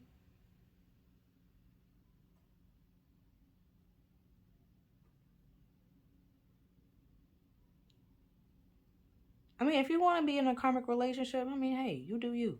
But just, you know, acknowledge and realize that you know, that's what you're picking and that's what's happening, and that passion, which is just sex, and, you know, with no feelings or emotions, is what you want. And don't be upset when it doesn't become anything more than that, because that's what you said you wanted. You wanted something light and easy and lighthearted.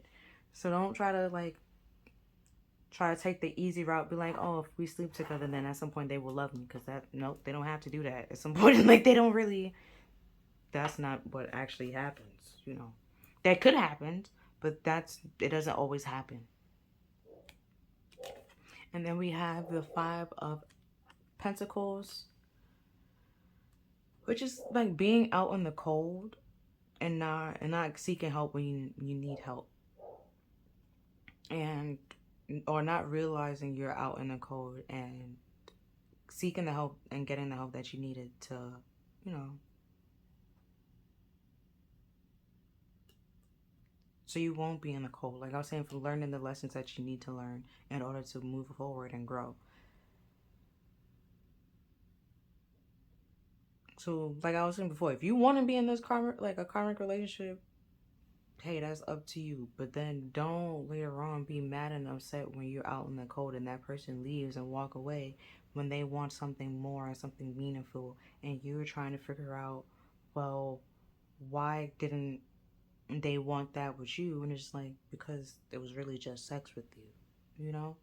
And that doesn't mean that they didn't care and stuff like that. It could just simply mean it was just sex, and all they cared about was the sex and the passion that you had, rather than, you know, actual something meaningful and stuff like that. And like, it wasn't gonna develop into love or anything like that, or anything serious, or anything meaningful. It was just literally sex.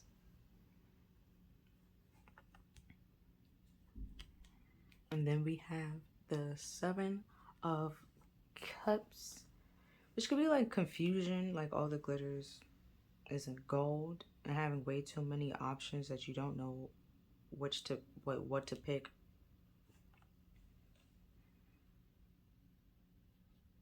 And back to the Five of Pentacles, like not knowing what to pick or what to do, and not seeking help or getting help when you need help. And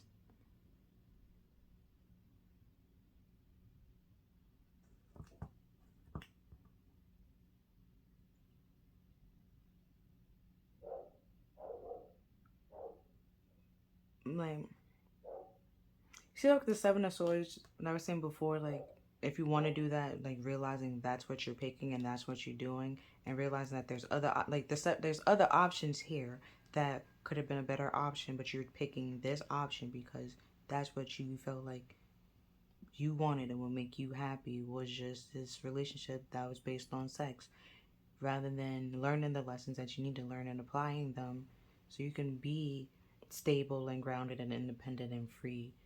You rather stay in this like a codependent situation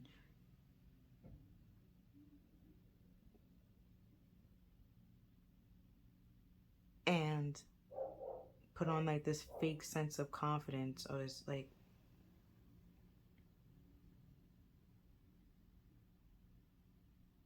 because you're confused and want to control the situation, when it's just like you can't control somebody else. Like, for one, you can't control somebody else and how they act or their feelings. And what trying to control the situation isn't helping, nor is it, you know, that another reason why it could be karmic. It's not helping. Trying to control the situation and manipulate it, it could just lead to turmoil and confusion, feeling out in the cold and feeling alone because there's just lies and deception. Like, things are not as it seems. And what's at the bottom of this deck? The Seven of Wands, which is at the bottom of this deck when I picked it up and I shuffled. What's behind it? Oh, the Ten of Wands, like the pressure. And because the Seven of Wands normally is like, it's two different meanings. It could be like you're standing up and doing what's right for you, or it could be like you're being defensive and you needing to defend yourself from everyone around you, or you simply being defensive to your, like, to the truth and happiness and the lessons that you need to be, like, you need to learn. And pretty much until you stand up and stand up for yourself and act on the truth with integrity, your happiness will continue to be, you know, put on hold and out in the cold, because you're not focusing on it. You staying in something that's not meant to be, that's not gonna give you happiness or bring you any form of happiness. It's just, you know,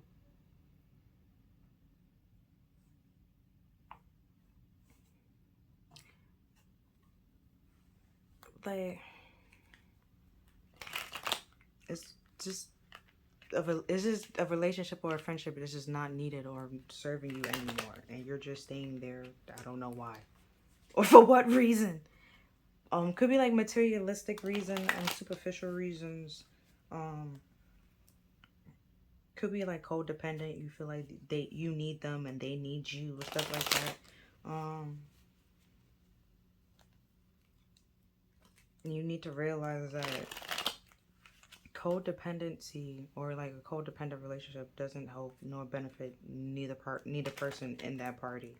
And you will like, even if you're twins or like triplets and stuff like that, you share the womb, yes, but you still need to be independent and stand by yourself and be able to make your own choices and stuff like that, you know. And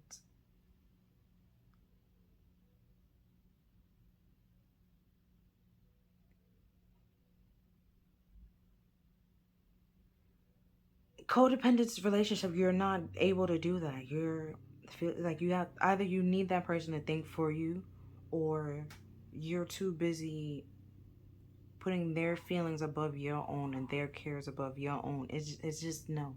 It's no. Okay? You need to have confidence in yourself to separate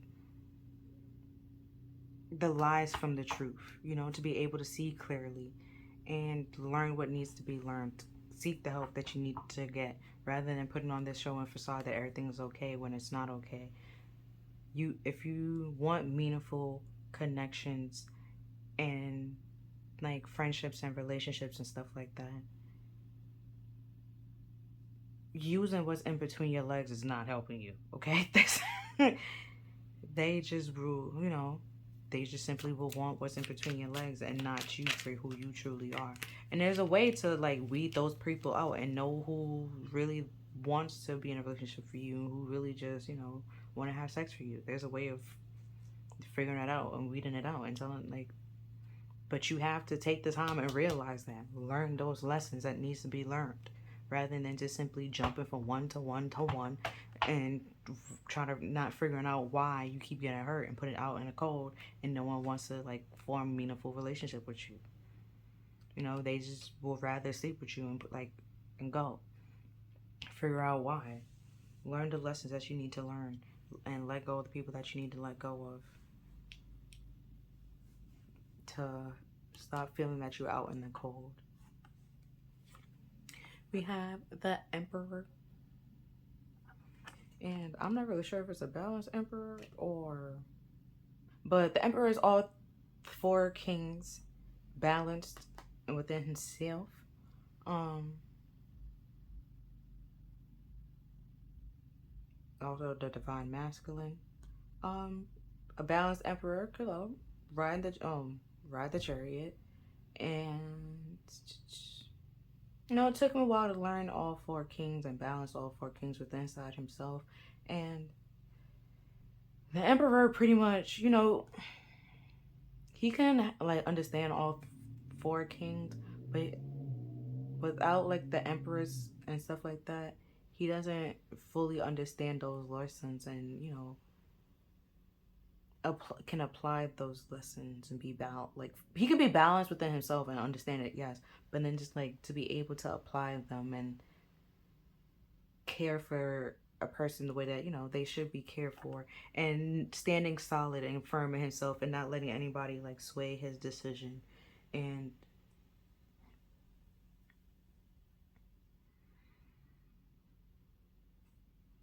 you know, sway his decision on how he feel about himself and stuff like that. He's stable and secure in himself and grounded in himself, and you know, control himself and take action and move. Next card we have is the Six of Pentacles, which is generosity, giving and receiving. So it could be like with this giving and receiving an affection, you could be like you want equal give and take, and you might not be getting that equal give and take right now. And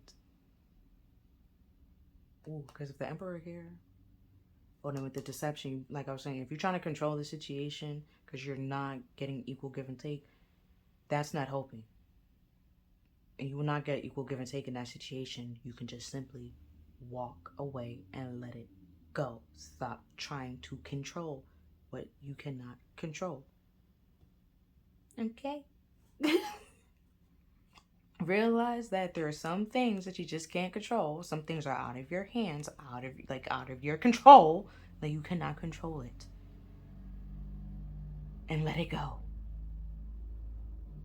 Because if you're trying to control it, you're just draining yourself of time and energy that you can just be putting into something else. And then we have the Queen of Wands, which is all about superficial and pretending that things are okay when things are not okay. And phony and stuff like that. And because at the bottom of the deck we have the Nine of Pentacles, which is all about like getting free and liberated, and it's Minor Arcana Empress. And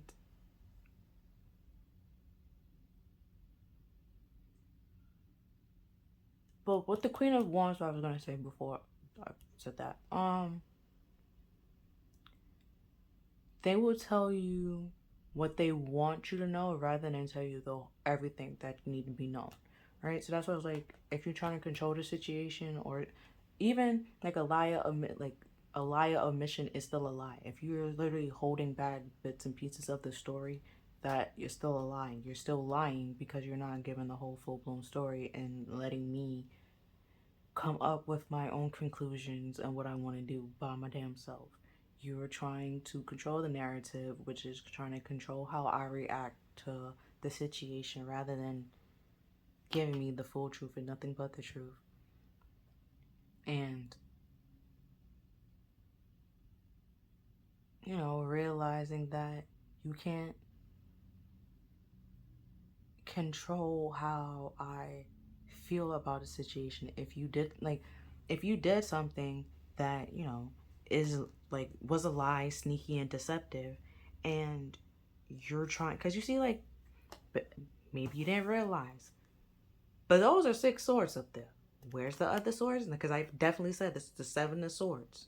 No time, your Roman numerals, that's definitely 7, but that's definitely 6 swords. Where's the other sword? Underneath the freaking fox, bro. And fox is supposed to be what? Sneaky, cunning, and stuff like that. Also, you can see you can see a frog, and not a frog, foxes, and they be gone like in a blink of an eye. Like, they're real fast. Like, they be out there, you know. Y'all watch Dora, okay? Swiping, no swiping. He was real quick with the shits. And it's just like, that's still a lie. They're still being deceptive. They're still you trying to control the situation and being defensive to the actual truth. Because they tell you what they want, like they want you to hear and they want you to know. Let's say what they saying doesn't make any damn sense, and you're saying that doesn't make any sense, you know, and rather than coming clean and just saying the full blown truth, giving you everything, they try to continue to control it and be like, well, no, well, that's what happened and that's what it is, when it's like, no, it's not. So it's like, it's time to take the lessons and take the lessons that you learned and the memories that you have with this person, good and or bad, appreciate them and be able to grow and move on, to realize that you're just wasting time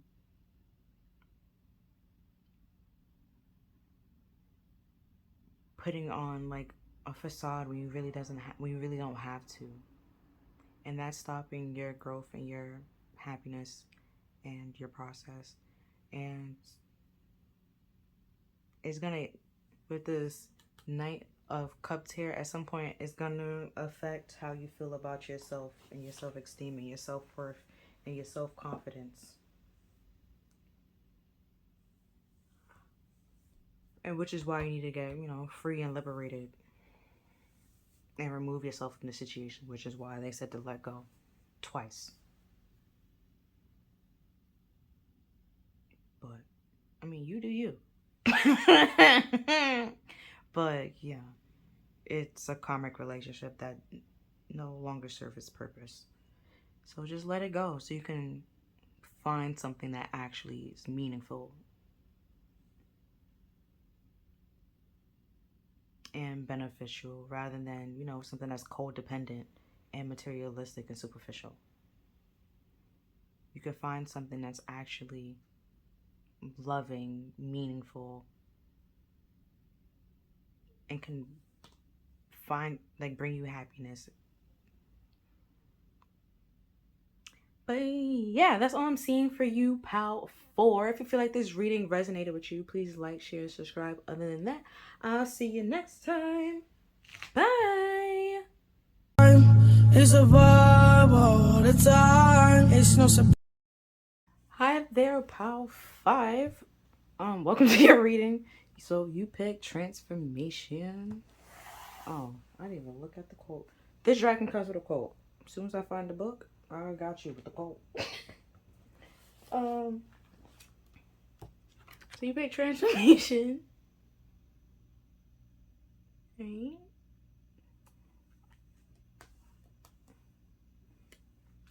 Let me read you their quotes.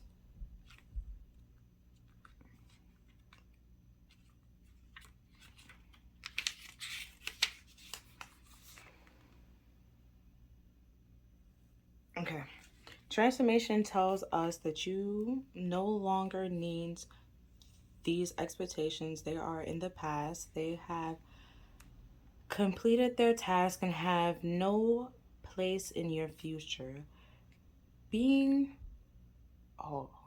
By holding on to them, you're only keeping yourself trapped in old patterns that are no longer serving of use or necessary to you. Okay. Oh, excuse me. A new you is emerging. Maybe quieter, more considered you. What? More quieter? Maybe a quieter, more considered you, but certainly a more powerful you. Having lived through a great many things, now is the time for you to put that experience to good use. Follow your inner guidance and let your old habits and worries slip away. There will always be those who question what you do, but that is their journey and you are on yours. Follow the steps led out before you. Trust your own inner light and guidance as you move towards the fresh way of being you.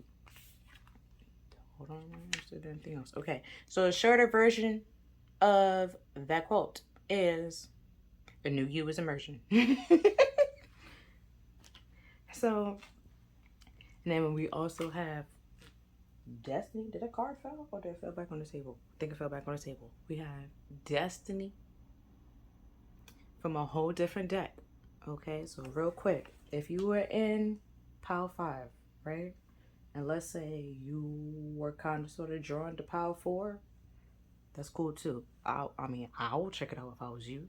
No problem. You were drawn for it for a reason. But if you were just simply drawn to just strictly pile 5 and no other piles, that's cool too. Okay? Maybe you overcame that and that's why you was only drawn to pile 5. So you don't need to watch pile 4 if you was just simply drawn to pile 5. But if you was drawn to both pile 4 and pile 5. It could be saying like pile 4 is like what you want like in presently, and pile 5 is, you know, future.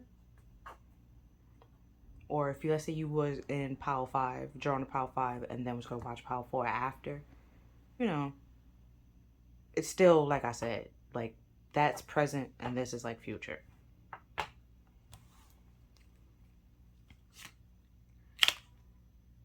And destiny pretty much self-explanatory. It's, I mean, you can have destiny and then there's faith, you know, where there's certain things that's destined that you're supposed to do, but if you know, try to fight it and go against it, you know, then, you know, that's fate, you know.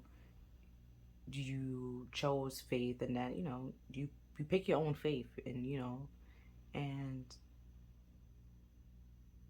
decided to go against destiny and what was meant for you and ordained for you, preordained for you. It was supposed to be like lead you to happiness, to, you know, figure it out on your own. It's like you can always go back on the road that's destined for you. It's always there. It's always open to you. But you have to make those choices to actually do that. And then we have Cupid's arrow, having faith. Love is coming, surprise, invitation, or meeting hesitance.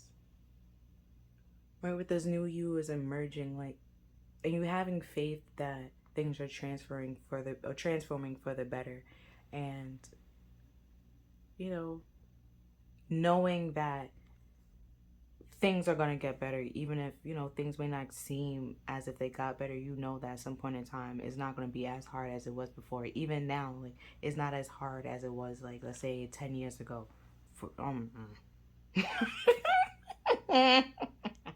America. But let's say your house, like, your life isn't as bad as it was 10 years ago. Like, you started changing and growing and transforming and having faith that things are going to get better. And then, you know, something might surprise you, and, like, boom, things are better. And everything that you was working towards and putting efforts into actually, like, worked out and flourish and grows. And that's pretty cool, you know. And then we have grief. I understand that losing something is the opportunity to appreciate it.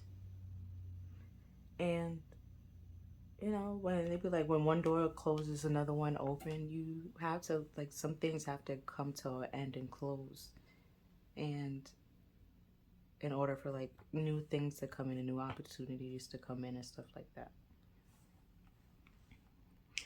Oh, this might be a little bit dark, right? But you know, with, like, grief here, you know, but, you know, like, even with, like, people die, but then people, like, are born, you know. So it's just like, there you have, you know, some people end up dying, and people, you know, and the life replace what we just lost and stuff like that. So it's like doors have to close, they have to come to an end, people have to be, you know, let go, you know, die, return back to, you know, once they came. And in order to make room for, you know, a little baby or stuff like that, because, you know, if less death, you know, less mortality, you know, now we overpopulated. So is, you know, there's pros and cons. But I know that was kind of dark, but, like, you know, there's pros and cons. You can't, with a higher death rate and not enough people, like, well, like, not a higher death rate, where less people are dying and living longer, the population is continuing to grow and grow, to then we don't have enough food for people or enough housing for people and stuff like that. So, you know, it might be kind of fucked up, but we kind of sort of need death. It put things in balance and equals out, you know. Even in, like, in the animal kingdom, right? If it's, like, way too much rabbits or whatever, like, in a population, like, everything that they eat will, you know, become scarce. And at some point in time, those rabbits, that, like, the overpopulated rabbits, cannot have food, and a whole bunch of rabbits start dying until it balances out and it evens out, so there's enough resources for the amount of rabbits that's there. So it's kind of dark, kind of morbid, like morbid, but it's science. it's it's like, and it could be scientifically proven. And we have loneliness. I know I'm not. Yeah, I know I'm never alone. You know, there's spirit. They there with you. And then there's other people that's going through the same situation as you, just, not right there with you in the same room as you. But think about it as picking piles. It's not just you picking this pile, there's other people picking piles. So it's just like, you're not the only one. You're not alone. There's other people there with you. You know, a lot of people go through transformations and changes in their life. It's a part of your journey, or everybody's journey, but not everyone does it or do it. And you did. So, that's good. That's cool. And there's other people that can understand the journey that you're doing, and they can definitely say that, it does get better. It's the best thing they could done for themselves and stuff like that. And to continue with perseverance and have faith that your dreams can become a reality. The things that you want are doable, are capable, and you are able to do it and capable of doing it, and so much more. Then we have loyalty. You are reliable. Your reliability demonstrates your loving sense of devotion and consistency of being.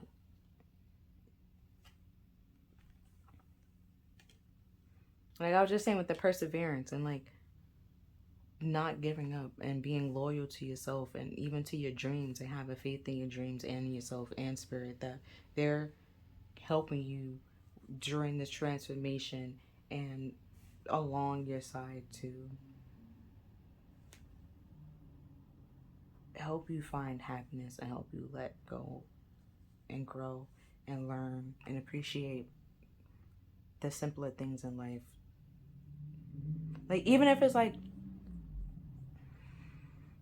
the towers, right? Because the tower moment, like towers is a major arcana, but it's like it could be divine intervention, right? And it was like a little minor shift in like to help you in a situation, or it could be like like a tower moment, things coming crashing down, but then like that thing needed to come crashing down because it was, if it had continued, it would have led to something bad and stuff like that. Even like those little upheavals, like tower moments, are meant to help you grow and understand and learn something, that you can't build meaningful connections on like quicksand or like shaky or unsolid ground, because then it's going to lead to doom and disaster, and that's not what spirit wants for you. They want something meaningful and long lasting, not superficial, materialistic, nothing relationships. And then we have failure. I understand that mistakes is only the opportunity to learn. That's the second time my shoulder done cracked in this video today. It's just yo.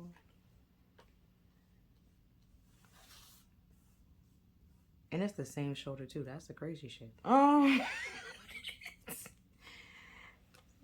okay. And then we have blame. I accept the responsibility for my well-being.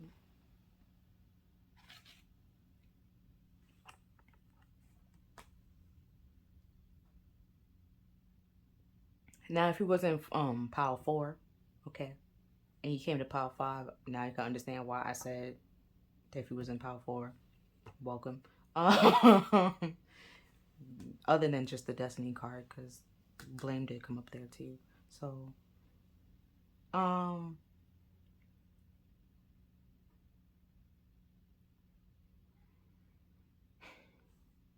but for this failure card, right? Let's say that if something doesn't working out, rather than you blaming everyone else for the problem. Oh, let's say for an example, right? For me, right? I don't like group projects. I'm like, I'd rather work by myself. But when, like, sometimes it's mandatory. I don't see why it's mandatory all of a sudden now in, like, biology. Because before, we always used to be fine with working by our damn selves. But hey, but now they want you to work with teams. And, you know, socialize. They're just like, when the hell we have to do that?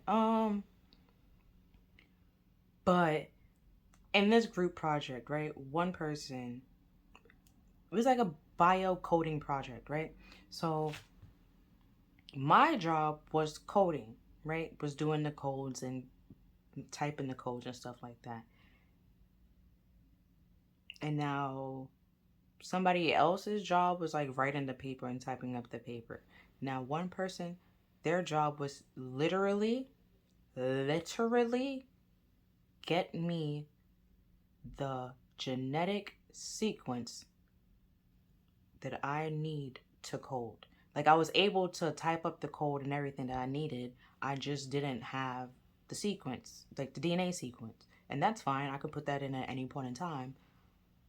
But like I said, that was just the one job that they had. The one job. And that one job affected a lot. Like, I needed it for the code. And since I needed it for the code and then use that code to actually show what the structure looks like, you know, I couldn't bring that picture up because I didn't have the code. And then it's like they give me the code, and then once you try to like Google it pretty much, or like verify like that's the code that we're supposed to have, it wasn't. So then it's just like, that's not what we were talking about. We need the code, like the sequence to what we actually are talking about. And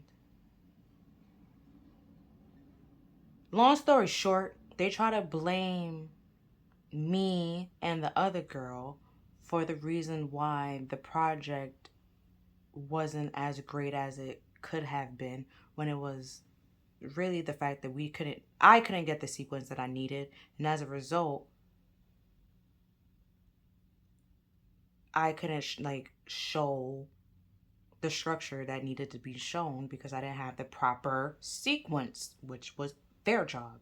And the paper couldn't have been turned in on time because we couldn't get the code, or couldn't get the code and the sequence, because the paper needed the code in it and the code needed the sequence. So it's like it delayed everything, and that rather than that person taking responsibility and owning up for it, they try to blame it on me and the other person. And then the teacher was kind of sort of like they listened to what that person had to say, but then it's just like, me and this other girl actually like aced their test before, and no one ever did that. So it's just like they expected a lot, but then it's like a lot couldn't have been given because we needed the sequence.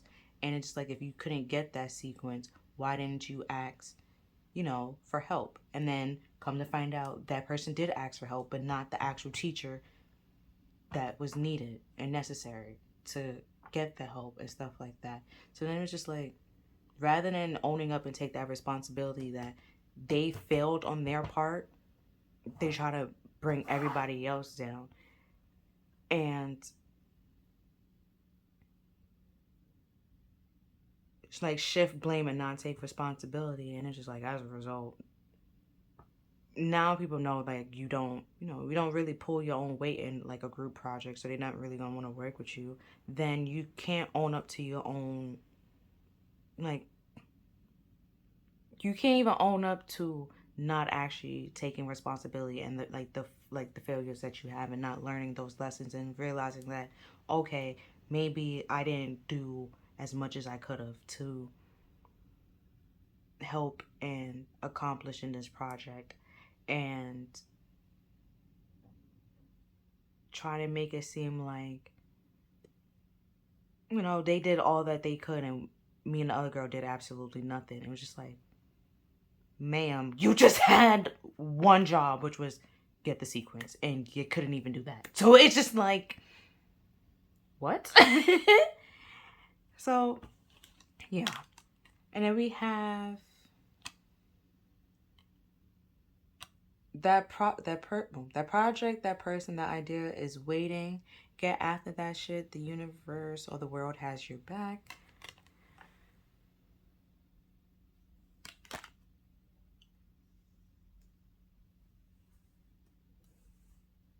Oh, because like even when we came together as like a group to actually find the sequence, when we realized she was not getting the sequence that we needed, and it was like due, let's say, like a couple of days ago, Shorty fell asleep while we trying to find the actual code, like the actual sequence to code it correctly and stuff like that. Shorty fell asleep and then try to blame us as if we weren't working with her or cooperating with her to make this project, to at least get an A or a B on this project. It was like, what are you really talking about?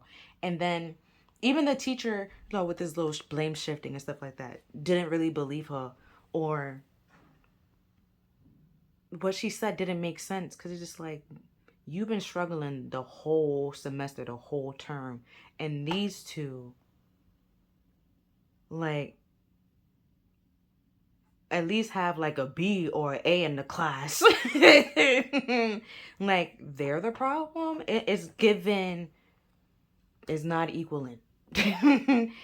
Like, is math not mathing, So it's just like, you failed and you blaming everybody else for you not being able to meet the standards of the requirement that need to be met.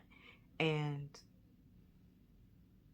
even when we were in class and like working together, she will be by, like, even if we sit together, she will literally be over here while we, like, us two over here. So it's just like, or talking to somebody else in a whole different group. So it's just like, what? Like, hit the camera, my bad. So it's just like, what? Like, you can blame people but so much.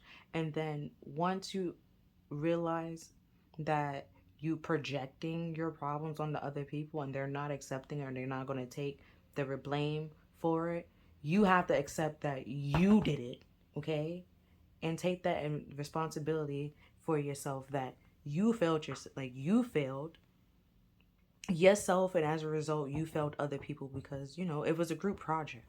You let yourself down and you let other people down in this group, and then now you're trying to like shift blame and blame everybody else, as if, like, bro, like, you're like, it was you. And we have, take a shot, don't take 12, take one, okay, maybe two, and move on. Right? Like, with that situation, like, realize that, you fell short, bro. Like, it wasn't us. We did the best we could, and it will be proven. It could be shown. Like, you, even the day of, while we had to present, we still working on it. She's talking to a whole different group and communicating with a whole different group as if our project was finished, and they're just like, what? Like, it's even showed, like, the teacher can see, like, you really didn't like pull much weight or did much if all you had to do was get the sequence, and you couldn't even really get the correct sequence at that point in time. And it's just like, because of that cost the paper, and like, it wasn't anybody else. It was literally, you. And then even if we looked for it ourselves, which we did, you fell asleep. Like, own up to your actions and your, like, and stuff that you did.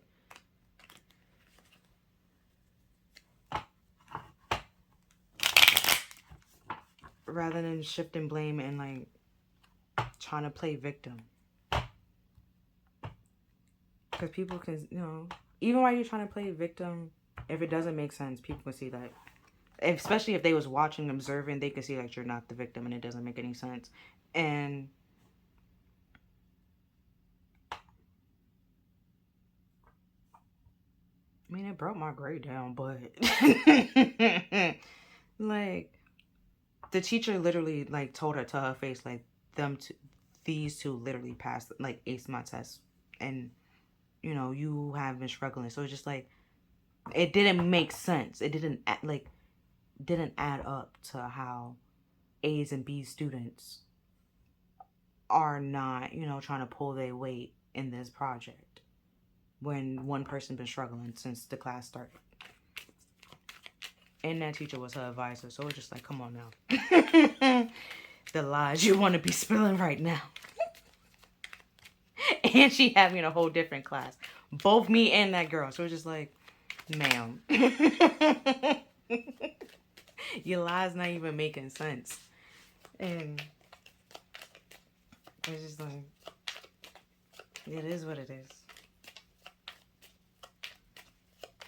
And then, there's a lot of people that do that in group projects and like try to make it seem like,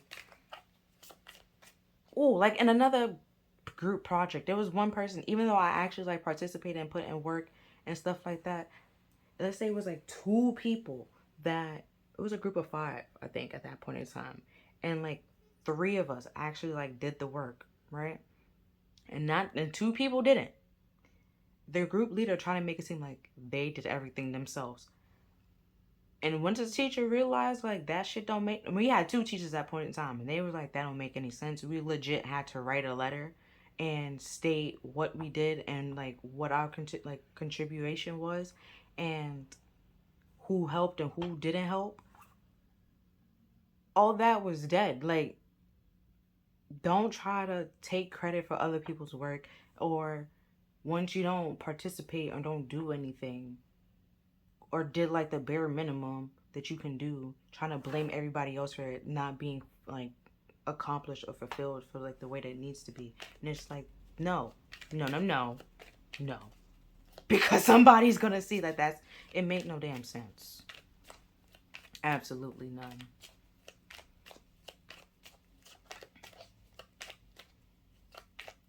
Because like, well, that project, it was a computer programming class. Not computer it was a computer programming class, but it was like a video game programming class. So it's just like, you could not have created this whole thing by your damn selves. That is impossible. And,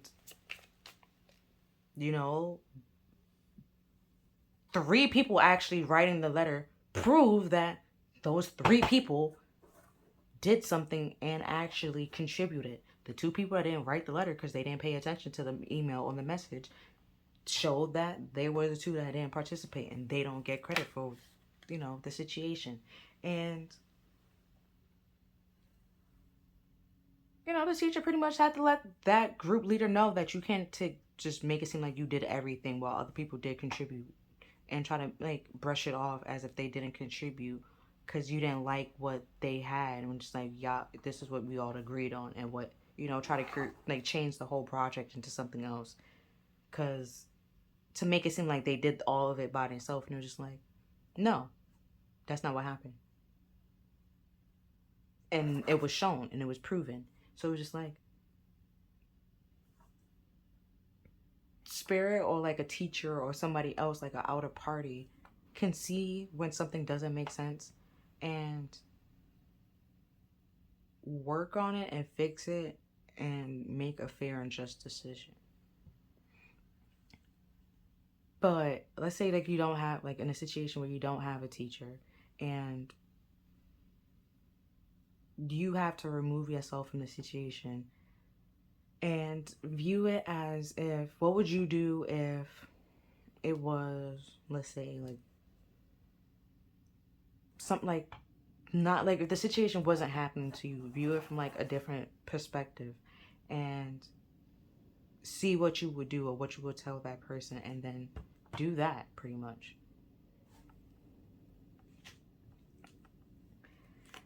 Because, since I was shuffling the cards, I'm gonna reiterate the questions because the cards flipped over. Anyways,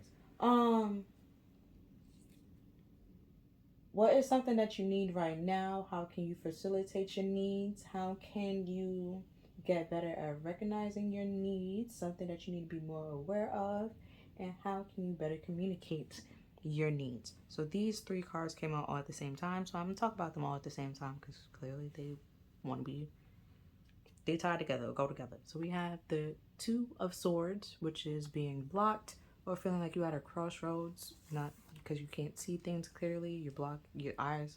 Normally in the 2 of Swords, you're blindfolded and your hands are crossed over your heart, so you're not allowing your feelings and emotions to flow, and you can't see situation clearly because you're blindfolded and feeling, that's why you feel like you're at a crossroads and don't know which way to choose, and why we have this hesitation here. And then we have the Devil.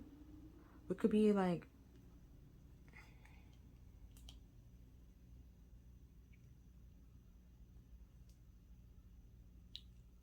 codependent situations, addictions, self-imposed limitations, fears, superficial, self-sabotage and self-betrayal, being sneaky, deceptive, lying, yeah, egotistical, trying to control things, a lot of things. And then we have the Ace of Cups, which is a new beginning in love. But it can be also, because the Ace is more than just love. For the Ace of Cups, it could be, your intuition, your feelings, your emotions, your spiritualities, creativity, and stuff like that. And the King and Queen of Cups hold the Ace of Cups, but while the Queen of Cups give the full cup, give and receive, like, love with no problem, like the full cup of love with no problem. The King of Cups, he does, even if he fills the whole cup of love like he has here, he won't give the whole cup. But with the Devil here, it could, in this cup here, you're blocking out what I said over here with your heart chakra and your feelings and your emotions. You're bottling them up, which making this Ace of Cups toxic, because the love and feelings aren't flowing. And then that's why we have the Devil here. It just become toxic. Like, I just spilled, like, I literally called out every devil energy that's there. Like, lying, self-sabotage, self-betrayal, self-deception, lying, gaslighting, manipulation, controlling, like being superficial, like egotistical, stuff like that, self-centered, and fears, and stuff like that. And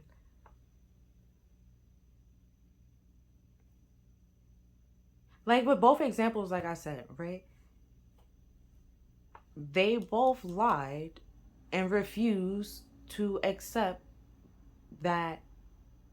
Well, the first one, she refused to accept that she let the damn team down. And that's why the project wasn't completed until either the end of class or literally before we was presenting, because we literally had to continue looking for a sequence that we should have been had from way before I started the code. So it's just like, I had the code and all that and no sequence. So then it's just like, you literally had the one job. And then for the other example where she tried to make it seem like she did it all on her own, that's a lie. And you try to sabotage everybody else's grade that actually participated because you didn't speak the truth and realize that it wasn't just your thoughts and your feelings and your emotions that went into it. It was other people's work and efforts as well. And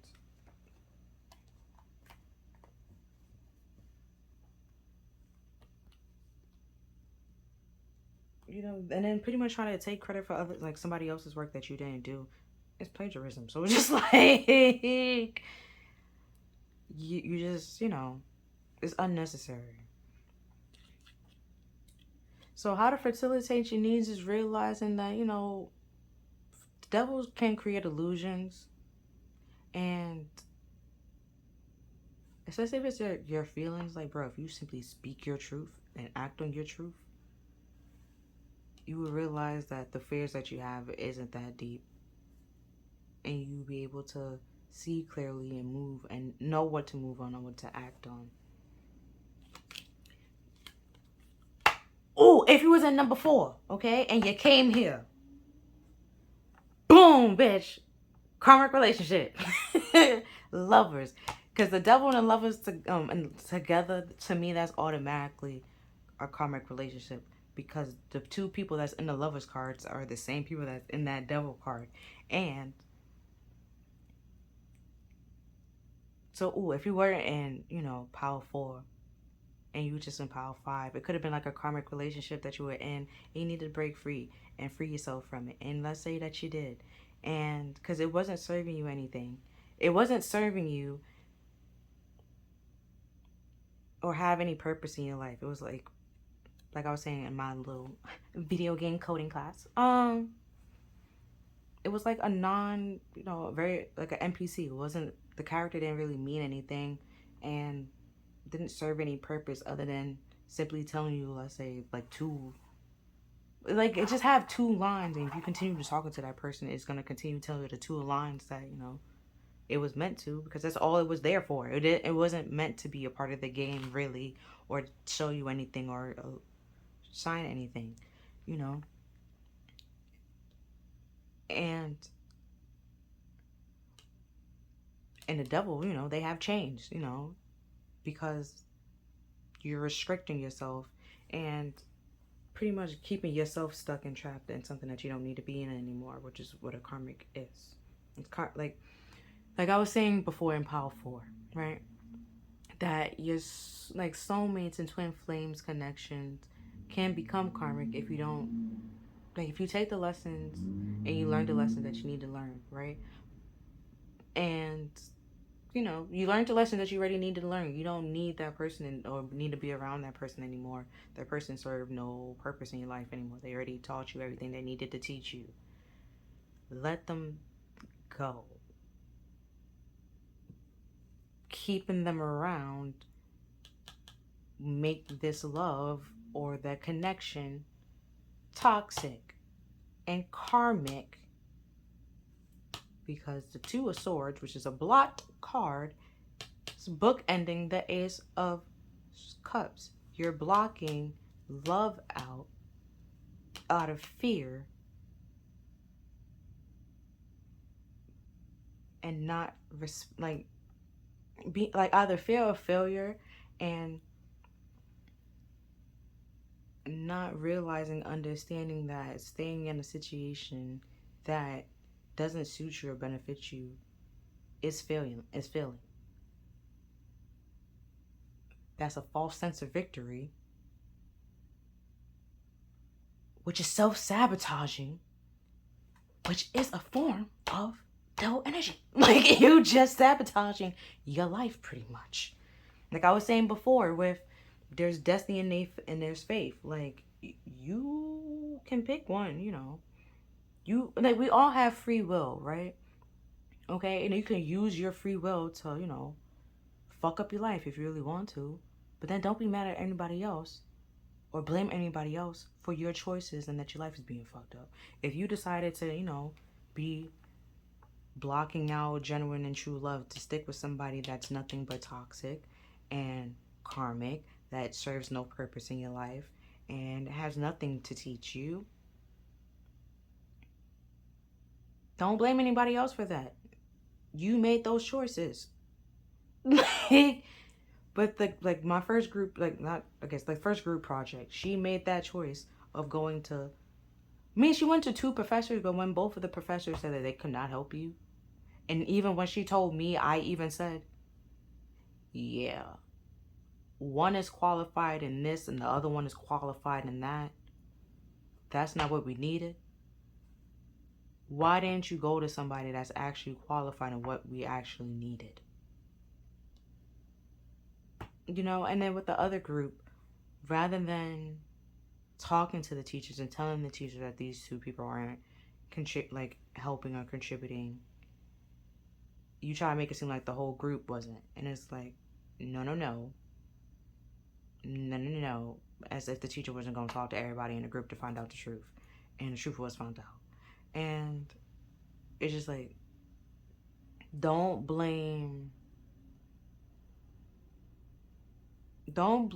try to shift blame so you don't take responsibility, and then don't blame everybody for just 1 or 2 people.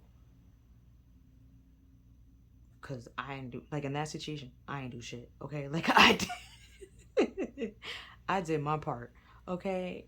And don't try to make it seem like I'm the reason why this project wasn't, you know, what it needed to be, when it's just like, no, it was just those two, and they wasn't even really like cooperating or working with us from the beginning. So it's just like, clearly, like me and this other person and you pretty much pulled the weight. So if they get zeros, let them get zeros, but don't try to give everybody else zeros when they actually did like participate and work with it. And that's pretty much what the teacher told her too, because it's just like, bro, you wildin'. Never, though both of those kids never saw him again. And then one of them was actually in my major, so it's just like, how I never saw her again, I don't know. Like, and then we have the death card, which is change and transformation. Let me hurry up with the reading, because my phone about to die. Which is change and transformation. We have the death card here. So like you changing the situation, getting free from the situation, to have something solid and stable, the Ace of Pentacles. A new solid, stable beginning. And until you change and let go and grow and realize that, because at the bottom of the deck we have the King of Pentacles. What's underneath that? The Tower. You know, like, wasn't I talking about the Tower before? What did I say? Like, things have to like change and come stable and solid, and to put like a solid and stable beginning in front of you. And if you want to, in a karmic relationship, it doesn't mean anything or fulfill you to stay there. You have some lessons that you needed to learn. You learned the lessons, and like take the lessons that you need and go, rather than blocking out meaningful, like loving, happy connections for something that's like superficial and, you know, not on solid ground. It's gonna come crumbling down, crashing down. Just like in those two situations, their lie came crashing and crumbling down because it made no sense.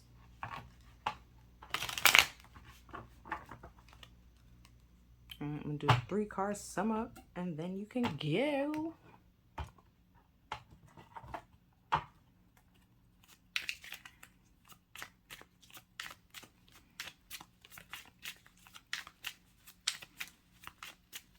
Like, you could want like meaningful, solid relationships. You can have that if you just get out this karmic one and take the lessons that you need to learn. Chariot, which is like determined, like wanting a victory and being determined to get that victory. But we have a dark horse and a white horse. It's duality. You have to know the pros and cons, balance the pros and cons, and be able to move the chariot, because you move the chariot with willpower, and only a balanced emperor and or empress, because I feel like both of them could ride and drive the chariot. But you have to be able to be like determined to change yourself and transform it, and to get that victory, and to move forward with determination to get that victory, no matter, you know, what's in your way or what obstacle that you have to overcome and face.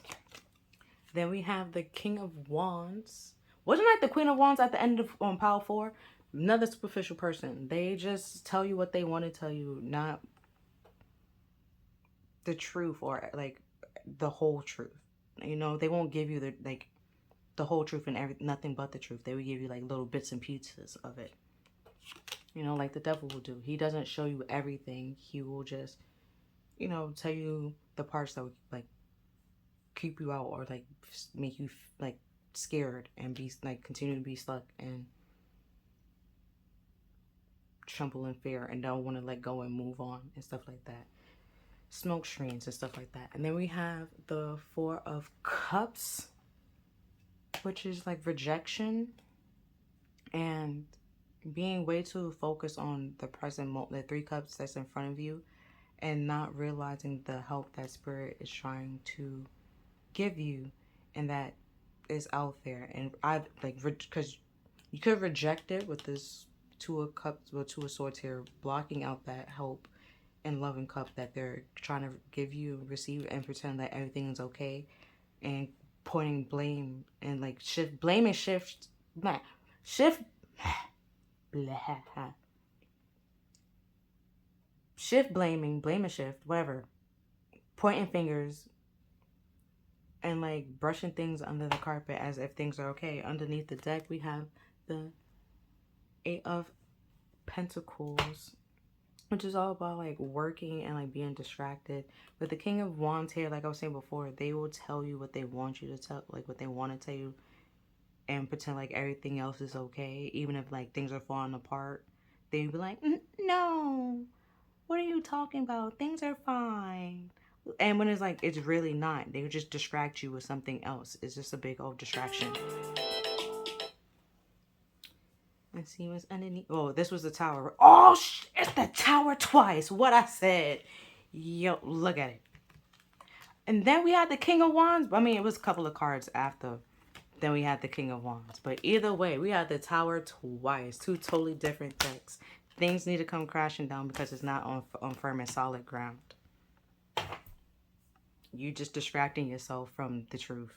And blame and shift on to other people and projecting your problems on the other people when it's like, no, you need to take responsibility that you're feeling yourself, and as a result you're failing others because you don't want to take responsibility for your actions and your choices. But if you, other than that, that's all I like really gotta say or what I'm seeing. But if you like this reading resonate with you, please like, share, and subscribe. Other than that, I'll see you next time. Bye.